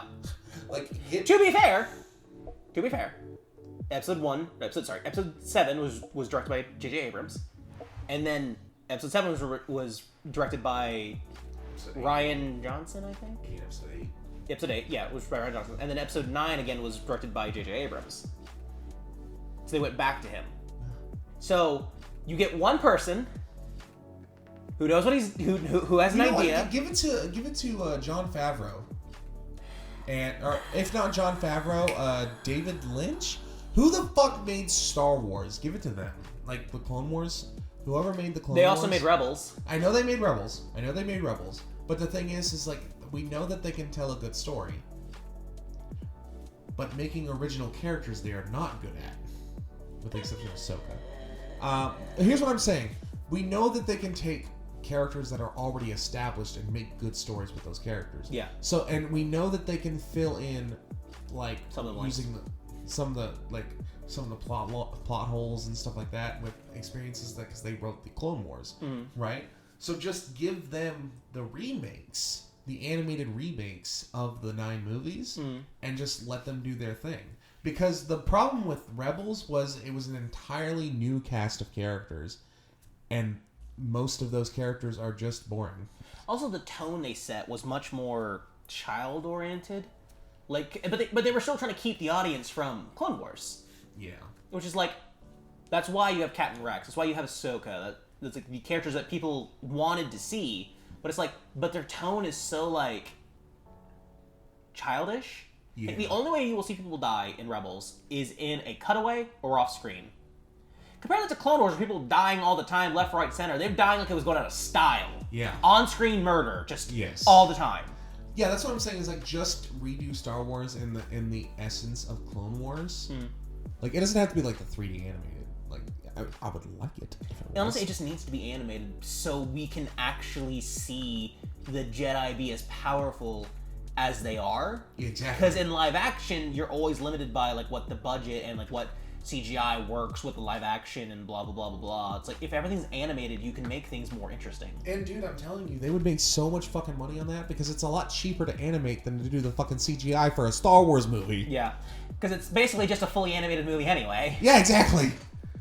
It's like fucking like Lion King. Like this is not live action.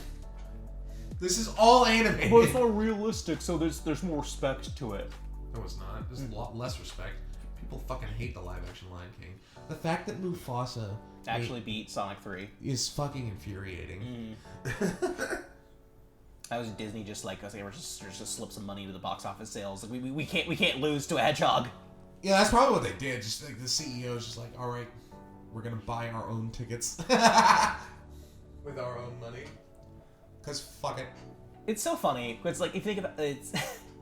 I don't want this to pop in my head. It's like the Omnitrix and like Ben 10 and the World of Star Wars would be useless because all the aliens like don't actually have special powers. Like, yeah. Now I'm a Twilight. Now I'm a Wookiee. Now I'm a Twilight. Like the only way you have powers really in that universe is if you're force sensitive. I wonder. I'm curious. This has nothing to do with Star Wars. Asari, right? I know they're all feminine presenting. They're all females. They're an entirely female species. But like they're not though. They are. Because they're asexual. They're not asexual. But they are. No, because they require a partner to reproduce. No, I guess that's true. They do require a partner to reproduce. But they're not really female. But they're not male either. They're genderless.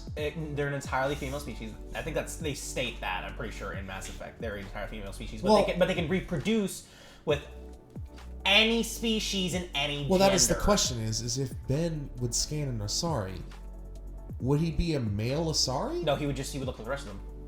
Huh. Now, would he look like a real? No, I'm just kidding.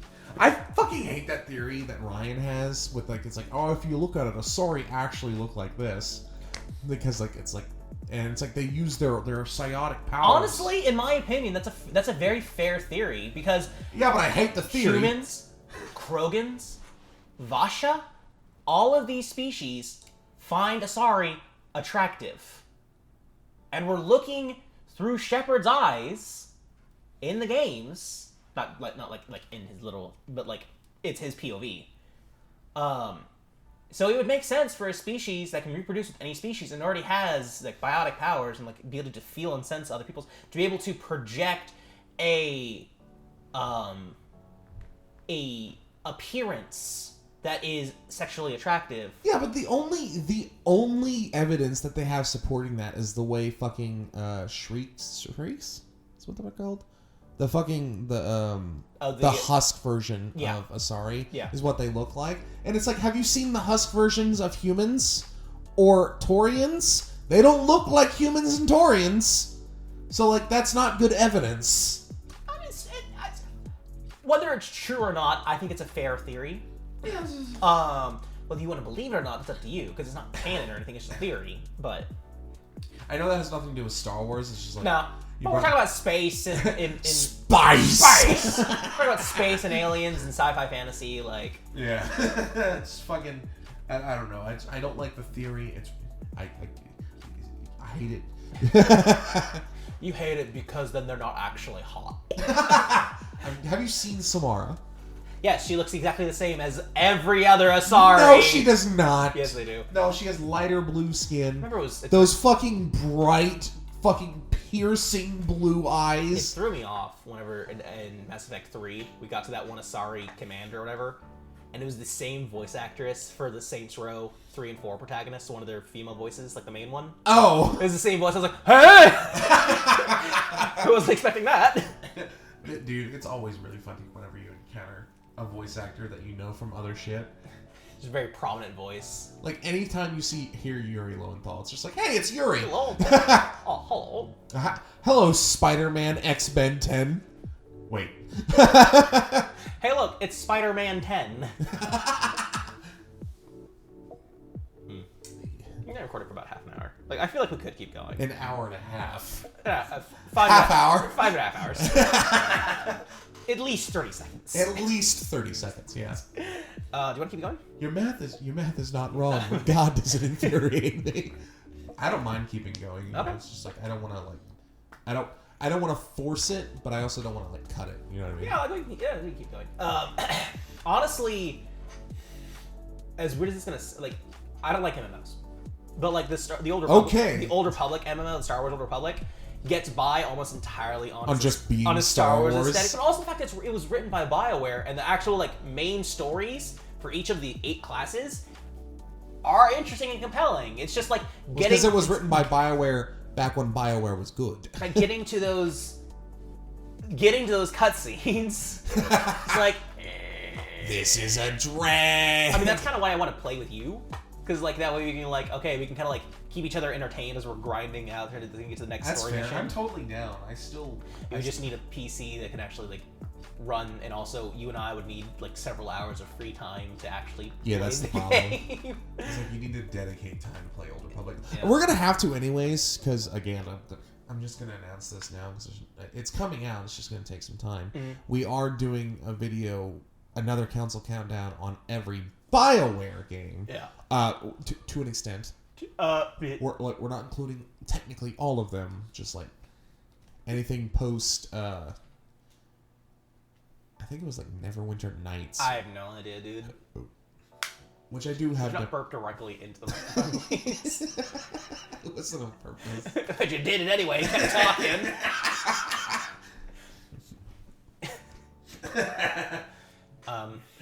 Honestly, it's like MMOs just really it's really boring gameplay. But then you like get to other Star Wars games. Like Lego Star Wars is probably my favorite Star Wars game.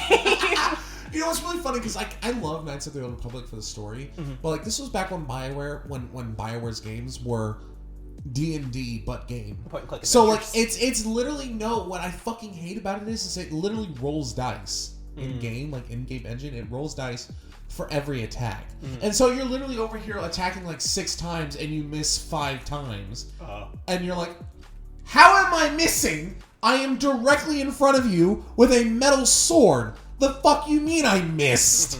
Like, that shit is so infuriating. Yeah. Playing through that. It's like, I'm so glad that they're remaking it. Like, so fucking glad they're remaking it, and hope they make it a modern mechanic like Mass Effect or Dragon Age.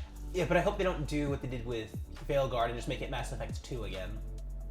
With Star Wars, that's not a big deal. No, but would you like some variants? Yeah, it would be nice to have some variants. I mean, don't get me wrong. Lego Star Wars is probably the best Star Wars game. I mean, let's not forget, it literally has to accommodate both potentially blasters and lightsaber combat. Well, it has to accommodate lightsabers, blasters, swords, because they still use swords. It's the Old Republic. Stunners, batons. So many things. I fucking love, like, I used to play that game religiously growing up because like we had it on a computer back when we had Windows Vista. I could barely run it. I had it on disk. I only ever got as far as the planet where you actually become a Jedi. I could never get any farther. All right, time to restart. Yeah, cool, because I didn't have the other discs. Oh, back when games came on multiple discs. Yeah, so I was like, all right, I'm here. That sucks. Time to replay. That sucks. And I haven't gone back. I haven't actually gone back and beaten it, which we have to because we have to beat it to rank it. Obviously, we don't have to beat all of the Old Republic.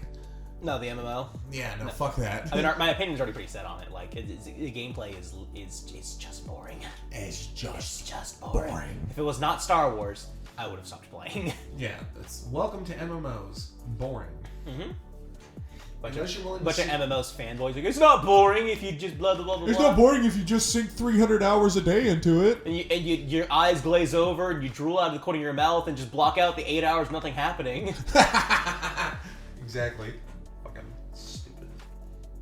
I have no idea how Ryan is able to just sit in front of the computer for 10 hours a day playing WoW.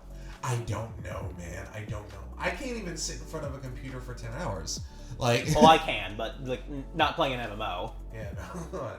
But you know me, like, I need to get up and move. Yeah, that's what the multiple monitors are for. I do have 3 monitors. Oh shit! Fucking crap. Oh no! I don't know what it is. Like, I swear, out of nowhere, I'll be sitting in that chair underneath that desk, and it's like I move a little bit, and then like right here, I was like cramp, but like, it's like god damn it. Honestly, Lego Star Wars is just like the original Lego Star Wars, not the complete saga. Like, not even like Clone Wars. Like, the way they overcomplicate the combat system. Like, people's like, oh, it's more interesting now. I was like, I just think it's unnecessary. Like, the collectathon aspect and the comedy of the original Lego Star Wars. Like Lego Star Wars 1 and Lego Star Wars 2. Oh, and just the complete saga. Yeah. Like those were good. Those were fun. Like, yeah, like they're like the idea of there being overworlds that you can run around in. Like, I think that's a good. Yeah, but they kind of did that in Complete Saga. No, because, it's not like the same. No, because you had the only overworld you had was Mos Eisley. Well, you could go outside of Mos Eisley into that one little area. You couldn't explore around Tatooine, for example. Yeah, that's true. Whereas in the Skywalker saga, Tatooine, Coruscant, Mustafar, like these are all planets you can go to and just explore around. Like, I think that's fine. Like, I think that's more interesting as like there are additional blocks to acquire in the home world and the hub worlds beyond simply just, the missions. Yeah, but the way the UI works is like I can't directly go from the world to the story mission. Oh yeah, no, the UI in Skywalker saga is just bad. Yeah, unfortunately. It is very clunky. Now, the Lego Star Wars games have always been kind of fun. Like, like I said, like 1, 2, Complete Saga. I never played Clone Wars, the Lego game. I don't even know how it works. Force Awakens is interesting. Yeah, they made an entire Lego Star Wars games out of one movie. It's like, I guess?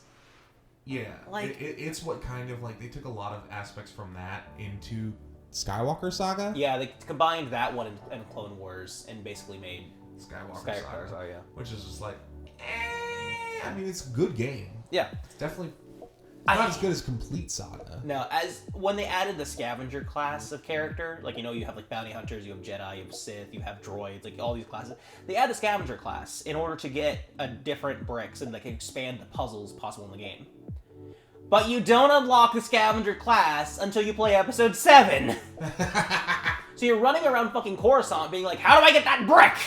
I mean, to be fair, you can play episode 7 first. But you would never know that. Yeah, true. First, because like then. And why would you ever play episode 7 first? Yeah, no. What's wrong with you? Like episode 1 or episode 4, fine. Episode 4 canonically released first. Timeline order. Episode 1 happened first. Who would play 7 first?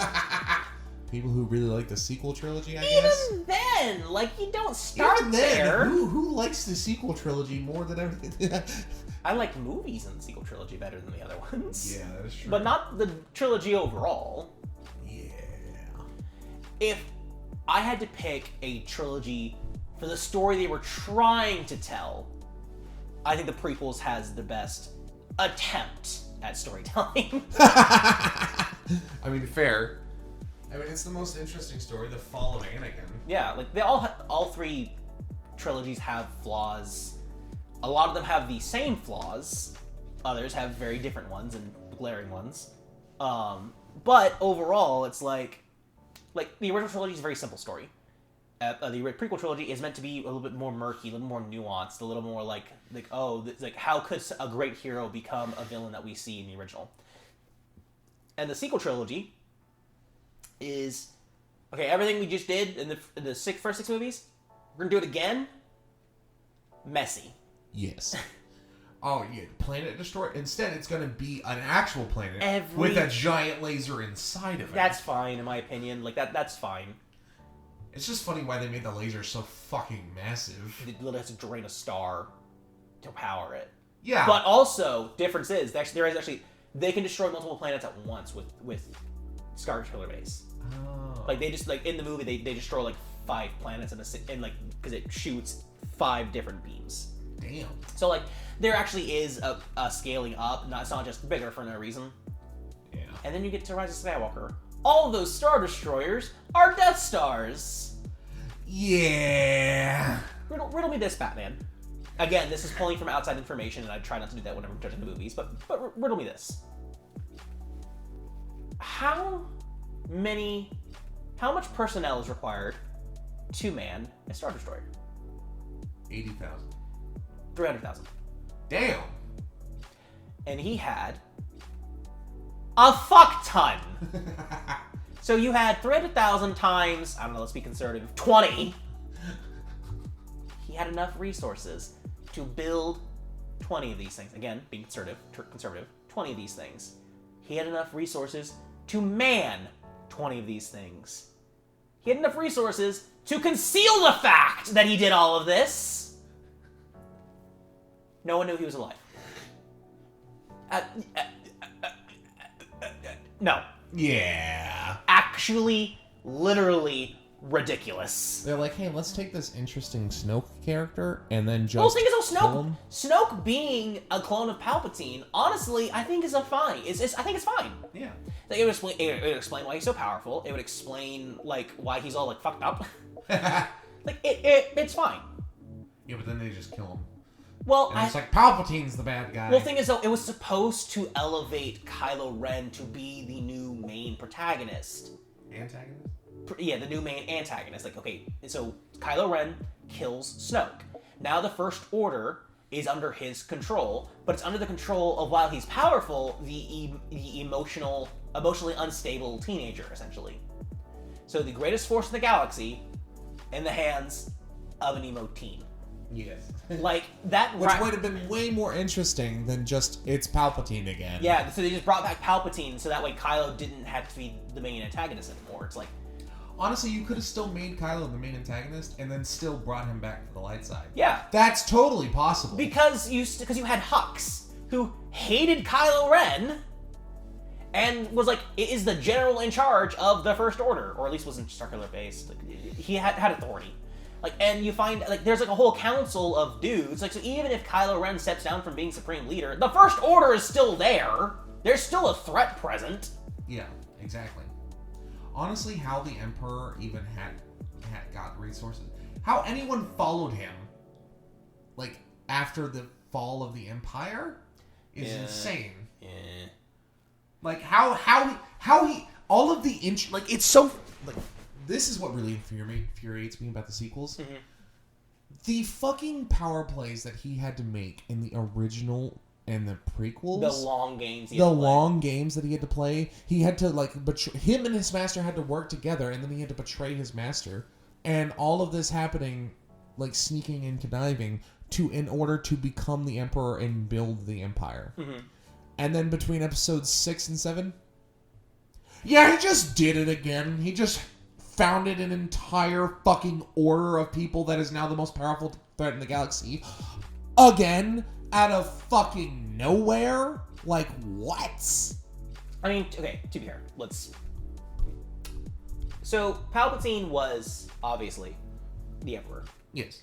He had those spooky friends aboard his Death Star. Yes. Palpatine had followers. Yes. So the concept that after Palpatine fell and the Empire collapsed and the Republic reformed, he had people that were previously in his faction consolidating their power and moving on, and eventually that becoming the First Order, with Snoke, Palpatine's clone, being like, the spearhead. So the First Order rising to power and being like a threat makes sense. And the Resistance was basically formed in, like, obviously Leia formed the Resistance, and they had the secret backing of the New Republic helping them out. So they were facing the First Honestly, Order. they shouldn't need and then this. and then the First Order destroyed the new planets of the Republic, thus becoming the most, the Republic died again. And so, okay, First Order, most powerful military force in the galaxy, took over, martial law. Fine. The First Order makes sense. Palpatine's little crew in the corner, not so much! Yeah. Like, goddamn, it's like, I want to believe that after Episode 9, it's like, oh, we should form a new republic. The galaxy being, no. Them sons of bitches blow up every 20 years. No one wants to be in the Republic. I mean, to be fair, the first one lasted like 300. No, it lasted 1,000 years. The First Republic lasted 1,000 years. And then after that, it's just like 20 years, boom. Yeah, I fuck. mean, Coruscant still there, isn't it? I don't think. Yeah. I don't think the planet they destroyed was Coruscant. No, they destroyed. No, obviously Alderaan, obviously, but I'm talking about in Episode 7. Oh, I have no fucking They clue. blew up like 3-4 planets. I'm like, I don't think that was Coruscant. I fucking hope It was not. like the new home planet of the Republic, I guess. But like, I guess they didn't want to necessarily use Coruscant because it probably by then Palpatine had like, and like, so let's not build it here. Right. Yeah, but like when it's like when Mass Effect, like, you have like the Citadel, which is a massive floating space station. It's like, if you're gonna have a galactic government, you need somewhere to store it. Yeah, that's true. Yeah, obviously Rey being the last of the Jedi, and definitely not fully trained, but who is? Right. Right. Shit, Luke wasn't even fully Luke trained. was never fully trained. Like, and they're always so vague about when a Jedi's training is actually complete or not. Like, it's like, oh, you went from a Padawan to a Jedi Knight. Oh, but being a Knight, you're still not a Master, though. It's like, what's the difference? We never get to see someone get fully trained. Obi-Wan. Oh, Obi-Wan went from Padawan in Phantom Menace to technically to Knight, the Jedi Knight in Attack of the Clones, and then he was a Master in Revenge of the Sith. But we never saw that training. We just know it happened. yeah. Like, do you know how Anakin actually became a Jedi Knight? Do you know how Anakin actually became a Jedi Knight? No, how? So they actually show it in the 2D Clone Wars. He fights against Ventress before Ventress officially became Dooku's apprentice. Uh-huh. And he defeated her, seemingly killed her, and that trial of him overcoming a dark side wielder allowed him to pass the trial to ascend to being a Jedi Knight. Huh. Yeah. Neat. Mm-hmm. You know, taking on an entire war by yourself is a good substitute for the trials. We give you the rank of master. It's like, oh yes, you haven't even begun the training for Jedi yet. Oh, what have you accomplished? Well, I blew up an entire spaceship flooded with droids and fighter pilots and saved the entire planet of Naboo. Is that enough? What? Because it was Anakin who blew up that control ship in Episode 1. Now, granted, he had no idea what the fuck he was doing. It was on accident, but he did it. Yeah. Honestly, he should have been a master. Like, I agree with that one comic of some people being like, you know what, this is actually a good substitute for, the master trials. You have taken to the rank of master. Thank you, sir. True, this is not. Cry like I bet you did. Did not happen. This way. Sorry. events played out not. Yeah, that one fucking fan comic. But I'm like, yeah, no, that is what should have happened. Mm-hmm. Like seriously, he qualifies. He is better than all of you. But again, I state the reason why they didn't give him the rank of master is because Anakin was still unbalanced. He still hadn't fully given up on his clinging to fear and But you know what? Well, you know what could have allowed him to do that? Wait. Giving him the rank of master. No, that would have rewarded bad behavior. Nah. And remember, Jedi Master is not the same thing as like a military rank. It's like, oh yeah, we hate you. You're a piece of shit. You're really annoying. All the other guys hate you, but you're a really good soldier, so we're gonna promote you anyway. It's like, well, no, he's general. Yeah, he's a general. Yeah. But for Jedi, and specifically obtaining the rank of Master and being on the Jedi Council, that is a huge deal, especially for somebody as young as Anakin. So it's like being like, hey, Anakin. I don't even think Obi-Wan was on the council, right? No, he was on episode 3, he was. Oh, okay. He was. And he's literally telling Anakin's like, it's insulting. I can't believe they put me on the council, but not making me master. It's never happened before. And Obi-Wan's like, you know what's never happened before? Someone your age being on the council, Anakin. That's the problem with Anakin. He's just so fucking petty. He's so petty. He can't take a step back and be like, you know what, masters? You're right. Palpatine put me on your council. They forced your hand politically. I accept this honor. I will show you that I am worthy of this. He didn't do that! Yeah, but that's good bad writing. Well, thing is, it does make sense for Anakin as a character. He's kind of petty. Yeah, a little bit. He's a little petulant. Like that one fucking thing where he just sees someone who's kind of hitting on Padme and he just fucking throws hand. The guy is literally like, what do we set this like actual men instead of using your Jedi mind tricks? It's like, you realize he has a fucking metal hand, right? He will throw hands with your ass and win. I'll throw hands with his mind. Anakin's a fucking brawler, dude. He grew up on fucking Tatooine. You tell me he will bite you. Padme's over here like, no, Anakin. He's like, fucking, let's go. He started this. He wants it. I have verbal consent. He literally threw his lightsaber down and went, let's go. All right, you want to throw it? You won't. You won't. I think that was like season 7 too, because it was like long-haired Anakin. Makes sense, yeah. Yeah, because I'm like, oh no, that's fucking perfect. Yeah, Anakin's like, it's like, you looking at my bed? Yeah, every interaction between Anakin and Padme in the Clone Wars series is fucking awesome. Mm-hmm. Like, the romance is so good in Clone Wars. Yeah, it's just the way it starts in Attack of the Clones is yeah, unfortunately. It's like, Padme's down there, and then fucking Obi-Wan's just like, Anakin! Bananakin! It'd be so creepy, but like the idea of like Anakin like meditating is like, it's like, oh, what are you doing, Anakin? It's like, I'm trying to focus my mind, master. Oh, very good. Using the Force to like peer into Padme while she's getting dressed.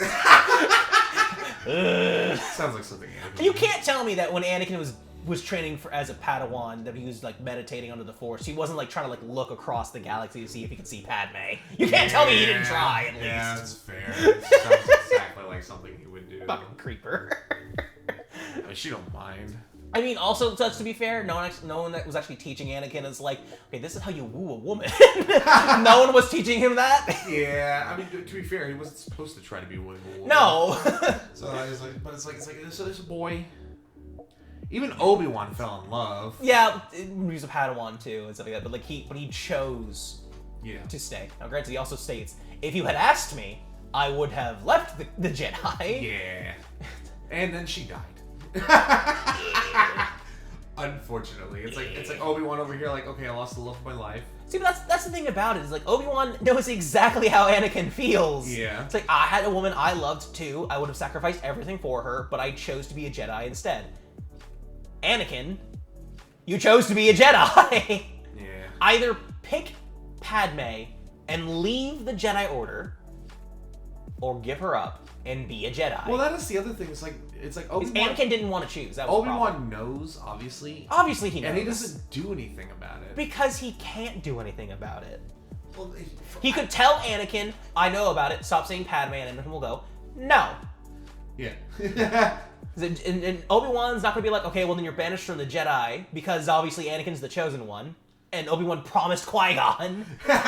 So all him And that's his brother. So all him telling Anakin that he knows, all it does is put Obi-Wan into an even more precarious situation than just being like, I don't see it.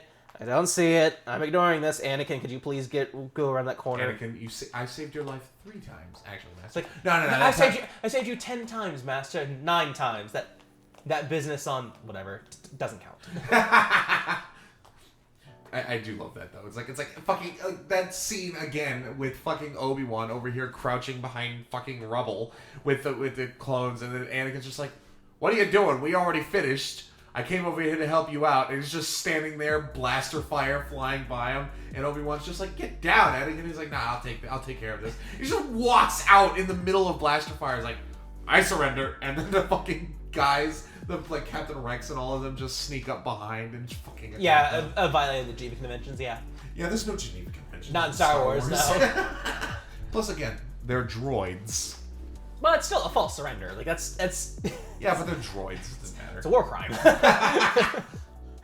It's only a war crime the first time. Well, that wasn't the first time! It's not a war crime the first time, I mean. Well, I'll say it wasn't even the first time. Obi-Wan and Anakin pulled that stunt a couple of times. Yeah, but it wasn't a war crime in Star Wars. In Star Wars. It's like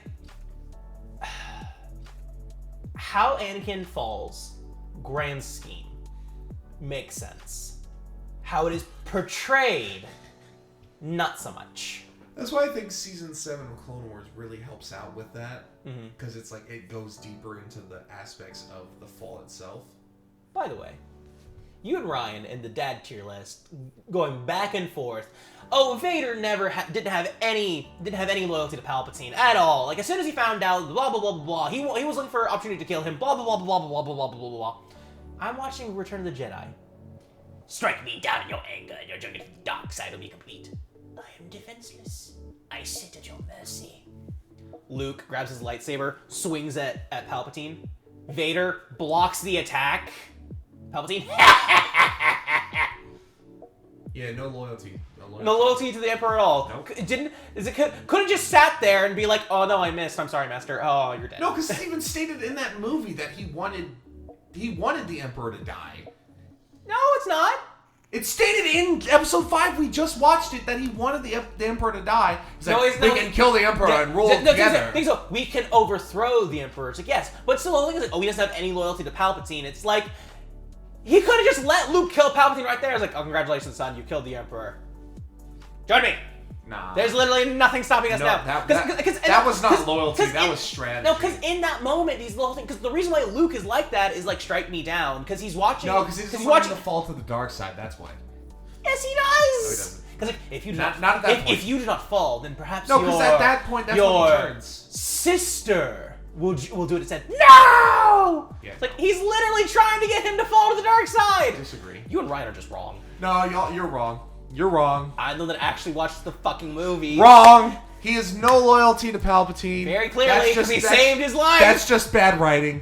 Yeah, it's bad writing if he's supposed to hate Palpatine. Yeah, exactly. He's portrayed. It's in fact. So he does have loyalty to Palpatine. He does not. He has no loyalty. They literally, there is like so many comics like showing and how that he does not have loyalty to Palpatine. And the comics, this is the movies. Yeah, but we've already established that the movies are poorly written, so. Yeah, but like, the whole concept that, oh, Vader never had loyalty to the Emperor, that was something that got brought up. No, he had loyalty to the Emperor up until he became Vader. And then found out that Luke and Leia were still alive. Again, in the original trilogy. And even then, he didn't really have loyalty because Siths never have loyalty. And again, it's still the whole thing where it's like, the thing about Anakin as a person, he's a very fiercely loyal person. He'll sacrifice anything for people he cares about. And in that, it was he cared about Palpatine. Palpatine was his friend, somebody he trusted. Well, yeah, but after he found out that Luke was alive, he hated Palpatine. Yeah, that's great. In the original trilogy of movies, we don't get that. So my whole thing is like, oh yeah, he trusted Palpatine until Palpatine was actively killing Luke, and Vader was like, because he's sitting there mulling, going, who do I care about more? And then he goes, okay, no, I like my son more. Bye. If Vader actually hated Palpatine in the original trilogy, I agree with you. In the comics, they have explained that he hates Palpatine. Yeah. But in those movies, No, that's just remake the movies. Yeah. So your whole thing is like, oh, Vader never trusted Palpatine. It's like, well, in the movies, he very clearly did.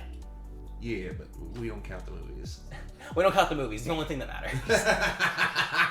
Because Star Wars contradicts itself all the time. Yeah. But I tend to choose later represented facts, and those because those are where the story is currently intended to be. I tend to I can kind of get behind impose more importance on those. It's kind of like as you expand like with game information, theory, yeah, like with FNAF, like anything that was introduced later gets more prioritization. Anything that contradicts something previously stated, the new thing is the thing we need to listen to. Yeah, that's what I tend to do, especially if it's that big of a gap. Like this was the first movies. They were not intending on the whole expanded universe wasn't necessarily a thing. But like with the new expanded universe and this comic is like this comic's not even really that old. Like whenever you see it, like the first time because it was fucking terrifying because they're in the space station and Vader's just got told that Luke is still alive and he almost shatters the glass in the space station, which is highly pressurized. And it's just showing you that literally like Palpatine is literally just being shown as just evil. No, stupid. Well, yes. He's like, yes, the son of Anakin Skywalker. Why are you looking at me like that? Yeah. What are you talking about? What? Oh, you mean the son that I killed? The son that I said was dead? Yeah. No, it's fine. You're completely loyal to me. I have absolute faith in you. You're definitely not sharpening a knife behind your back as I speak to you condescendingly. Like every Sith before me has ever done, including me. It literally is like Palpatine being arrogant makes perfect sense. At a certain point, you tip into stupid. Like, that is another thing that you don't really realize is that Palpatine still had his master, like, through the entirety of Episode 3. What? Yeah, his master's still alive. And helping him with the plot. Like, they straight up go, like Darth Revan... Darth Plagueis the Wise. Darth Plagueis the Wise is still alive in Episode 3. He doesn't kill him until after... like, just before the plot actually goes through. Like, episodes 1 and 2... So, literally, when Palpatine is sitting there talking to Anakin, being like, what happened to him?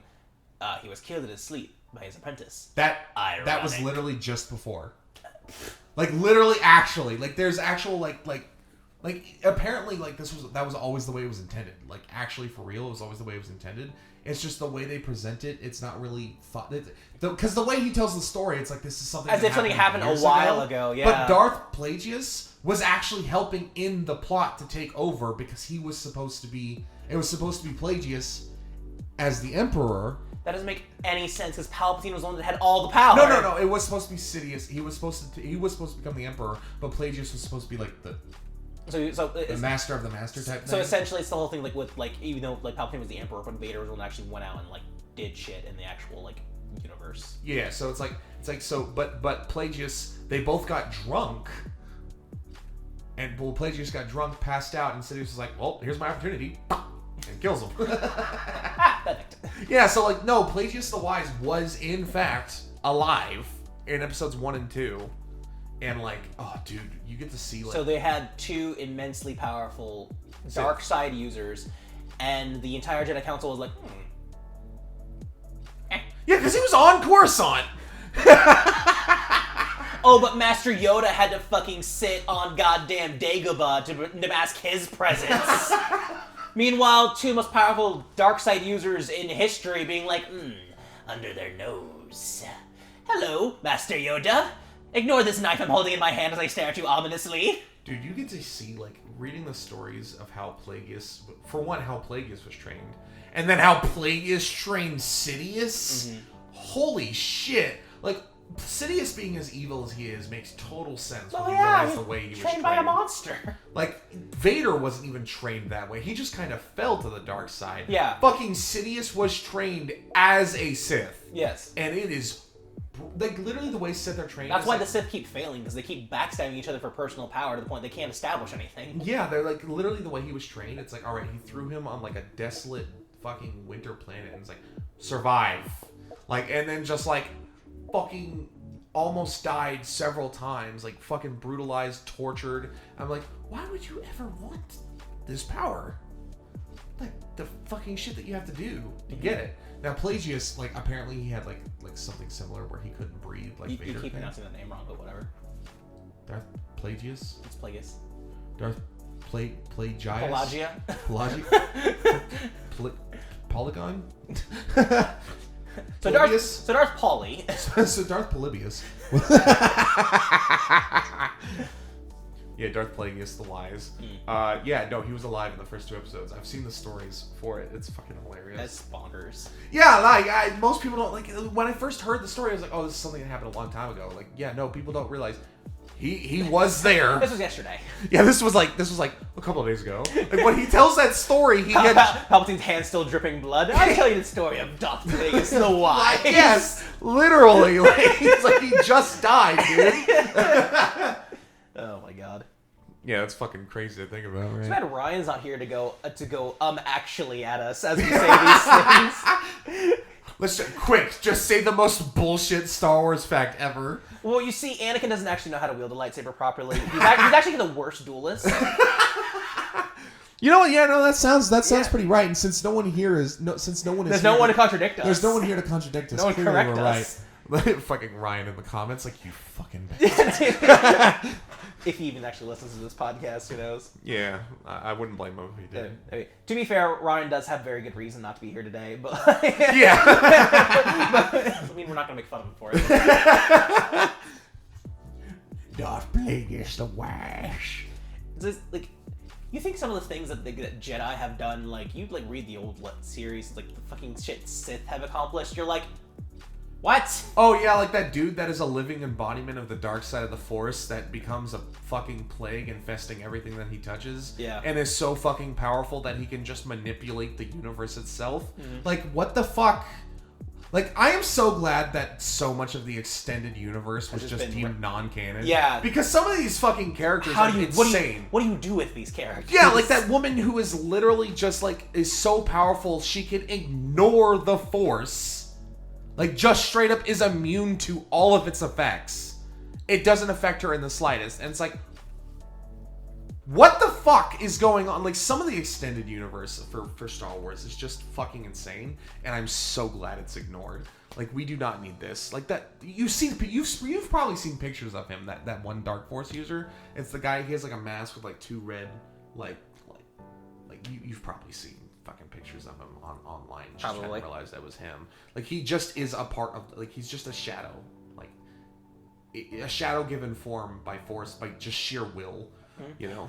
The Sith have been eradicated. 1,000 years peace is held. Not even, because the fucking, he's still alive! Jeez Louise. That's what I say, the extended universe contradicts the fucking movies all the time. Yeah!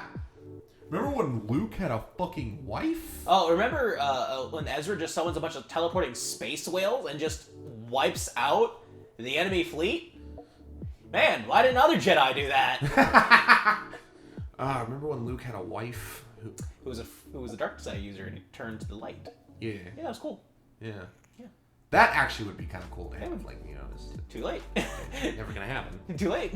Luke's dead. Well, actually, Luke isn't dead if they rewrite the timeline. Honestly speaking, I think Luke's death at the end of Last Jedi is actually really profound and impressive. No, I agree. It's just like, that's not the problem that I have with it. The problem that I have is like, if they make the sequels not canon anymore and rewrite all of it. Which, personally, as much as I've ripped into Rise of Skywalker, personally, I don't think they should just blanketly, oh, none of this is canon anymore. We're gonna throw all this away. It's like, I would be fine with that. I don't like that concept of just like, the prequels are no longer canon, guys.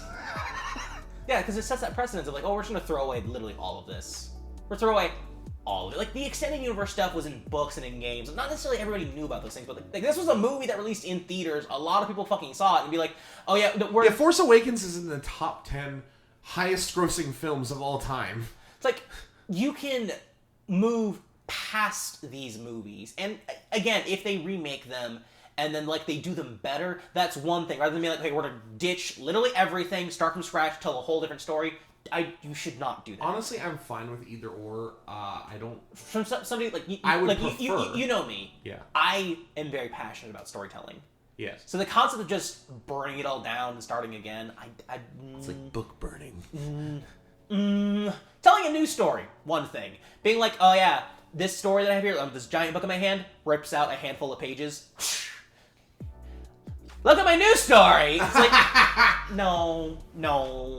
Yeah, no, I fully agree with you. They should. I would prefer them to remake the Keep some of the same ideas. The non-ilogy. Yeah, keep some of the same ideas, some of the same themes and ideas they had presented. Just present them better. Exactly. Make However, Palpatine and not out of nowhere. honestly, just don't have Palpatine. Unnecessary. Yeah, just don't have Palpatine. Yeah, you don't need Palpatine.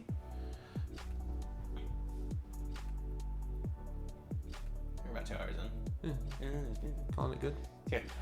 I'm not saying that we should stop. I'm not even trying to cut it short. Yeah. It's like, not even that we're running out of material necessarily. No, Star Wars is very vast. We could talk about Star Wars for 6 hours straight, but like, I think 2 hours is good. 2 hours I think is fine. Stop it, please. Star Wars, honestly, has never been my favorite anything. Same. It's fun. It's really good. It's fun. Honestly, like I said, the movies are the worst part of the franchise. Yes. It is a fun world to play in. Coming up with your own characters, your own ideas, your own plot lines. That's incredibly fun. It's another one of the main reasons why I kind of do like the Old Republic MMO, because it's like, oh, I make my own character and they have their own story. That's fun. The gameplay is just really boring. Star Wars, as a franchise, as a springboard, I enjoy. But people getting all riled up and being like, oh, they're ruining Star Wars! It's like, Star Wars has always been ruined in its own way. You take what you like, you leave what you don't, and you keep going because it's a universe full of stories. Yeah. Anakin being Force Jesus is dumb. I don't know. I disagree. I like Anakin being forced. Just let Jesus. Anakin just be a random, like, okay, who's his father? I don't know. I'm a slave on Tatooine. Somebody had their way with me, and baby, All right, that'll do us for today. It's just like with Rey. It's like, just let Rey be nobody. She didn't need to be a Palpatine. I fully agree with that. Anyways, guys, that's probably gonna do us for today. Yeah. We could talk more about Star Wars, but we're just gonna let it go off today and Hit you guys back up with that council countdown in a year. in a few time, and then we'll see what happens. Yeah. And until next time, guys, I've been coding. I've been Aaron. Bye. We're so sorry that we were sick.